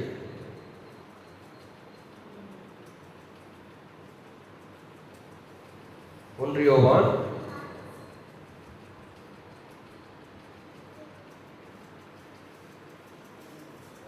தேவனால் பிறந்தவன் தன்னை 18 தன்னை காக்கிறா, பாவம் செய்யா. தன்னை காக்கிறா, அவனை தொட மாட்டான். பொல்லாங்கன் தொடவே மாட்டான், ஆனால் தொடுவான். யோபுவை முற்றிலும் சோதித்தான். நாமெல்லாம் ஏமாத்துறோம். அந்த பர்மிஷன் வாங்காமே நம்ம தொட்டுடுவோம். அவனாவது போய் தேவபுத்திர நிமிடத்தில் பரலோகத்தில் தேவன் இருக்கிற போது அவர் சமூகத்தில் போய் பர்மிஷன் வாங்கிட்டு வந்தான். நாம் இன்னைக்கு இருக்கிறவங்களுக்கு பர்மிஷன் தேவையில்லை, அவனே தட்டி தூக்கிடுவான். அல்லேலூயா. அப்படியானால் நாம் என்ன செய்யணும்? நம்மை காத்து கொள்ள வேண்டும். அப்பதான் பொல்லாதவன் கிட்டவே வரமாட்டான். நம்ம வீட்டு கிட்ட வந்து ஒருத்தர் உங்களெல்லாம் அடிக்க போறோம், ஒத்துக்கோமா? ஐயோ அண்ணன் தம்பி மாமா மச்சான் ஊர்ல இருக்கிறவங்களாம் வர வச்சிருவோம். வா அவ்வளோ பேர் வந்துட்டான். அப்ப சத்துருவை நீ எப்படி எதிர்ப்ப சொல்லு? பொல்லாங்கனவனை நீ எப்படி வராமல் இருக்க பண்ண முடியும்? உன்னை தொடாம இருக்கணும்னா நீ என்ன செய்யணும்? தேவனால் பிறந்தவன் தன்னை காக்க வேண்டும். நீ கர்த்தருக்கு முன்பாக பிறந்தவன், அவர்தான் உன்னை மறுபடியும் பிறக்க வைத்திருக்கிறார் என்பதை நீ அவனுக்கு காட்ட வேண்டும். தேவனால் பிறந்த எவனும் பாவம் செய்யான். தேவனுக்கு விரோதமான ஒன்றையும் செய்யாம நீ உன்னை காக்கணும். அப்பதான் உன்னையும் காத்துக் கொள்ள முடியும், உன் குடும்பத்தை நீ காத்துக் கொள்ள முடியும். அல்லேலூயா சொல்லுவோம். ஆமே. ஆண்டவர் கொடுத்த நல்ல அவசரங்களுக்கு நம்முடைய தலைகளை தாழ்த்தி ஒப்பு கொடுத்து நமக்காகவும் நம்முடைய முழு குடும்பத்துக்காகவும் நாம் ஜெபிக்கணும். அல்லேலூயா, அல்லேலூயா. முழங்கால் படிக்கிடுங்க. நேசிக்கிறே உம்மை தானே ஐயா. ஒப்பு கொடுத்து கொஞ்ச நேரம் நிலையில்லாத உலகத்திலே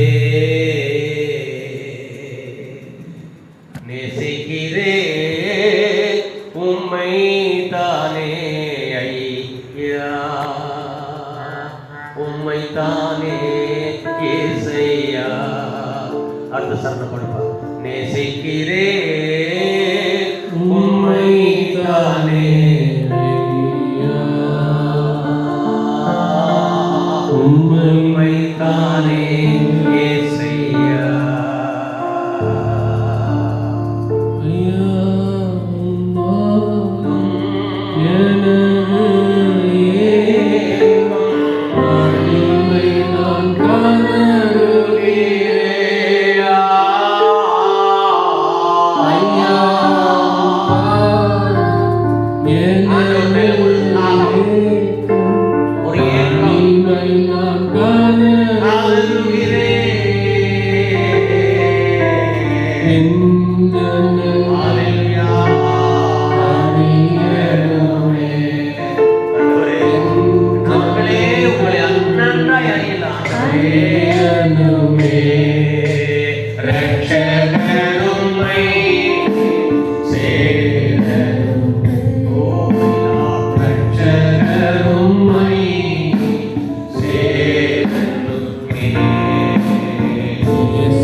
எங்களுக்கு ஒரு டியூட்டி தான் கொடுத்துருக்கீங்க, உங்களை நேசிக்கணும். ஆகவே தான் நாங்கள் உங்களை நேசிக்க கொடுத்துருக்குறோம். ஏன்னா இந்த உலகத்தில் நாங்கள் எங்களை காக்காமல் விட்டுட்டோம்னா பொல்லாங்கன்னு எங்களை தொட்டுடுவான். இப்படி நேசம் பெரியது, நீங்கள் எங்களை விட மாட்டீங்க. அதைத்தான் ரத்தம் சிந்துனீங்க. உங்கள் அன்புக்கு அளவு கிடையாது. தாயுடைய அன்பு மேலானதுன்னு உலகத்தில், ஆனால் அதை விட அன்பு உலகத்தில் இருக்கத்தான் எங்கள் கொள்கதா வரைக்கும் சிலுவையை சுமந்து சரீரத்தில் வேதனை அடைந்து ரத்தத்தை சிந்துனீங்க. இந்த ஒரு அன்பை காட்டிலும் உலகத்தில் வேறு அன்பு கிடையாது. அந்த அன்பை தெரிஞ்சு அறிந்து புரிந்து கொண்டு நாங்கள் உலகத்தில் வந்துட்டோம். நீங்களை நேசிக்கிறீங்க, நாங்கள் உங்களை அதிகமானா ஆண்டவரே, நாங்கள் உம்மிடத்துல தான் நிறைய தங்கி இருந்து எங்களை காத்துக்கொள்வோம். நாங்கள் அப்படி காக்க தவறிட்டோம்னா பொல்லாங்க எங்களை தொட்டுடுவான். அவன் எங்களை தொட்டுட்டான்னா தொட விடக்கூடாது. நாங்கள் தொட விட மாட்டோம் ஆண்டவரே. ஏன்னா நீங்க எங்களை விடுறதுக்கு நீங்க எங்களை நேசிக்க தோங்கல. நேசத்தினாலே அந்த பாசத்தினாலே பொங்கி எழுந்த ஒரு அன்பு எவ்வளவு பெரிதா இருக்கிறதுனால பிசாசு எங்களை பொல்லாங்க தொடவே முடியாது ஆண்டவரே. நாங்களோ உண்மை நேசிக்கிறோம். என் பிள்ளைகள் வந்திருக்கிறவங்க எல்லாம் அவங்க நேசிக்கிறாங்க. என்ன செய்யுது? பிள்ளைகளுக்கு சொன்னா கூட, தங்களுடைய குடும்பத்தில் சொன்னா கூட யாரும் கேட்க மாட்டேங்கிறாங்க. அவர்கள் புத்தியிலே சில நேரங்களில் திசையாக இருக்கிறாங்க. ஆண்டவரே, அவர்கள் எல்லாரும் ஒரு பிள்ளைகள் அல்லவா ஆண்டவரே. அந்த ஒரு பிள்ளைகளும் அவருடைய குடும்பங்களில் இருக்கிற அவருடைய பிள்ளைகளும் பெற்றோரும் அவருடைய கரத்திலே இருக்கிற ஒவ்வொருவரும் உங்களுடைய பிள்ளைகள் ஆண்டவரே காக்கப்பட வேண்டும்ப்பா. ஆகவே இன்றைக்கு நாங்கள் கேட்ட வசனத்தின்படி எங்களை ஒப்புக் கொடுக்கிறோம் ஆண்டவரே. பொல்லாமல் தொடக்கூடாது, ஒவ்வொருவரையும் தொடக்கூடாது, ஒரு குடும்பத்தை டச் பண்ணக்கூடாது ஆண்டவரே. ஆண்டவரே, இதில் யாரும் சற்று விலகி இருக்கக்கூடாது ஆண்டவரே. அவரை எல்லாம் நீங்கள் பாதுகாத்துக்கிறப்பா. பொல்லாங்கன் வந்தால் என்ன செய்வான்? குடும்பத்தையும் அழிச்சிட்டு போயிடுவான் ஆண்டவரே. ஒரு தனி மனிதனையும் அழிக்க அவனுக்கு திட்டம் வச்சிருக்கிறான். ஆனால் என் ஆண்டவராகிய தேவனீர் பெரியவராக இருக்கிறீர் ஆண்டவரே. நாங்கள் உடைய புத்திமதிகளை எங்கள் ஆத்மாவை நாங்கள் காத்துக் கொள்கிறதுனாலே அவன் எங்களை தொடவே முடியாதுப்பா. அப்படி எங்களை நீங்கள் பாதுகாத்துக் கொள்ள நாங்கள் எங்களை அர்ப்பணம் செய்கிறோம், ஒப்புக் கொடுக்கிறோம். இல்லை எங்கள் சபையாய் சேர்ந்து ஒப்புக் கொடுக்கிறோம் ஆண்டவரே. நீங்கள் எங்களை காத்துக்கொள்ளுங்க. எங்களை காத்துக்கொள்ள எங்களுக்கு புத்தியை தாங்க, கட்டளைகளை தாங்க. ஆத்துமாக்களை காத்துக்கொள்ள போகிறோம். புத்தியை காத்துக்கொண்டு எங்களை நாங்கள் எங்கள் வழியிலிருந்து விழாமல் எங்களை காத்துக்கொள்ள நிற்க எங்களுக்கு உதவி செய்ய ஒப்புக் கொடுக்கிறோம். இன்றைக்கு பொதுவாக வசனங்களை கேட்கவும், ஆராதிக்கவும், பாடவும், துதிக்கவும், துதிபதிகளை ஏறெடுக்கவும் நீர் தந்த நல்ல வாக்கிய நேரங்களுக்காக நன்றிகளை சொல்லுகிறோம் ஆண்டவரே. நீங்கள் எங்களுக்கு முன்பாக வானத்தில் வீற்றிருக்கிறீர்கள். நாங்கள் பாதத்திலே கீழே பூமியிலே நின்று உம்மை தொழுது கொள்ளுகிறோம் ஆண்டவரே. எங்களை அங்கீகரியும் ஆண்டவரே, எங்களை ஆசீர்வதியும் ஆண்டவரே.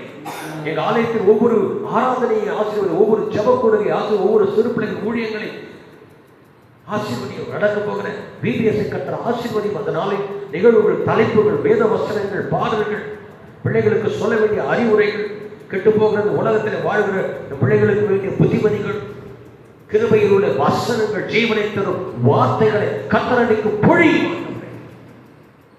அதற்கு முன் நடத்துகிற மகனையும் பிள்ளைகளையும் வரப்போகிறவர்களை கத்தர ஆசீர்வதியும். ஒரு குடும்பத்தில் இருக்கிற பிள்ளையாகவும் நீ வராமல் இருக்கக்கூடாது. அவர்களை எல்லாம் தேவாலயத்தில் வந்து இதில் கலந்து கொள்ள வேண்டும். பெற்றோர்களுக்கு அந்த ஒரு நல்ல அன்பை கொடுத்து பிள்ளைகளை கொண்டு வந்து சேர்க்க செய்ய மாட்டோம். மற்றும் அநேக பிள்ளைகள் வெளியே இருக்கிறார்கள், வீணாய் போகிறார்கள். சிறு பிள்ளைகளாய் வேதத்தில் சண்டே ஸ்கூலுக்கெல்லாம் வந்த பிள்ளைகள் அநேகர் இந்த ஏரியாவில் இருந்தெல்லாம் மறித்து போனதை நினைக்கிற போது வேதனையும் ஒளியுமாக இருக்கிறதா? யாரும் அப்படி போக வேண்டாம். அநேக பிள்ளைகள் ஓடிவிட்டார்கள். அநேகர் சேரும். எங்கள் ஊழியர்களுக்கு விரோதமாக யார் எழுப்பினாலும், எந்த சபையார் வந்து எங்கள் சபையிலே வந்து நின்று அருகிலே இருக்கிறவர்களெல்லாம் கொண்டு போனாலும் கர்த்தரை தொட்டு பேசும். என் ஆண்டவரை எங்களுக்காக யுத்தம் பண்ணுகிறவர் நீர் ஆண்டவரே. நல்ல சிறு பிள்ளைகளை தாரும். அவர்கள் வளர்ந்து வளர்ந்து வாலிபர்களை சபையிலே இருக்கிற வாலிப பிள்ளைகள் எல்லாம் வெளியே இருக்கிறாங்க. ஒவ்வொரு குடும்பங்களில் இருக்கிறவர்கள் அத்தனை பேர் இன்றைக்கு தூக்க மயக்கத்திலே தன்னுடைய இஷ்ட வேலைகளை போய் சுற்றி கொண்டு இருக்கிறார்கள். ஆண்டவரே, என் தேவனாகிய கர்த்தர் புத்தியை தெளிவுபடுத்தும். நீர் அவர்களுக்கு புத்தியை கற்பியும் ஆண்டவரே. போதனைகளை தாரும். பெற்றோர்களை மதிக்காத பிள்ளைகளை கட்ட சந்தியும் என் ஆண்டவரே. ஒவ்வொரு குழந்தைகளை பிள்ளைகள் பெற்றோர் வளர்க்கும் போது நல்ல புத்திமதிகளை சொல்லி பக்குவமாய் நடக்கட்டும். கெட்டு போன உலகத்திலே தேவனாகிய கர்த்தர் சபையும் சபையில் இருக்கிற குடும்பங்களில் இருக்கிற ஒவ்வொரு பெற்றோரையும் பிள்ளைகளின் கர்த்தர் ஆசீர்வதித்து பாதுகாத்து யாருக்கும் புத்தி பெசல் வரக்கூடாது, அவசரப்படாமல் நாவையும் வாயையும் பாதுகாக்கப்பட்டவர்கள் தன் நடையை பாதுகாத்து தேவ சபையில் தேவ ஆலயத்தில் உமக்கு முன்பாக அமர்ந்திருந்த ஆசீர்வாதமாய் உம்மிடத்தில் பேசுவதற்கும் கேட்பதற்கும் நலமானதை பிடித்துக் கொள்வதற்கும் நல்ல சிறந்த நேரங்களில் ஆசீர்வாத எண்ணங்களையும் தரப்போகிறதுக்காக உமக்கு ஸ்தோத்திரம் ஆண்டவரே.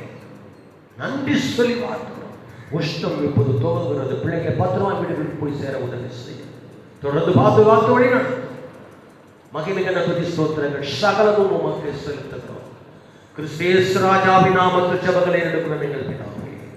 நம்முடைய கர்த்தராகிய இயேசு கிறிஸ்து கிருபையும் பிதாவுடைய அன்பும் பரிசுத்த ஆவியானவருடைய அன்பும் சிநேகமும் பாதுகாப்பும் கிறிஸ்துவின் வருகை மட்டும் உங்களோடு காத்து பாதுகாப்பாராக. என் ஆத்துமாவே கர்த்தரை ஸ்தோத்திரி, என் மூலமே பரிசுத்த நாமத்தை ஸ்தோத்திரி. என் ஆத்துமாவே கர்த்தரை ஸ்தோத்திரி. அவர் செய்த சகல உபகாரங்களையும் மறவாதே. ஆமென். அல்லேலூயா, அல்லேலூயா, ஹல்லேலூயா. ஸ்தோத்திரம், ஸ்தோத்திரம். Praise the Lord, praise the Lord.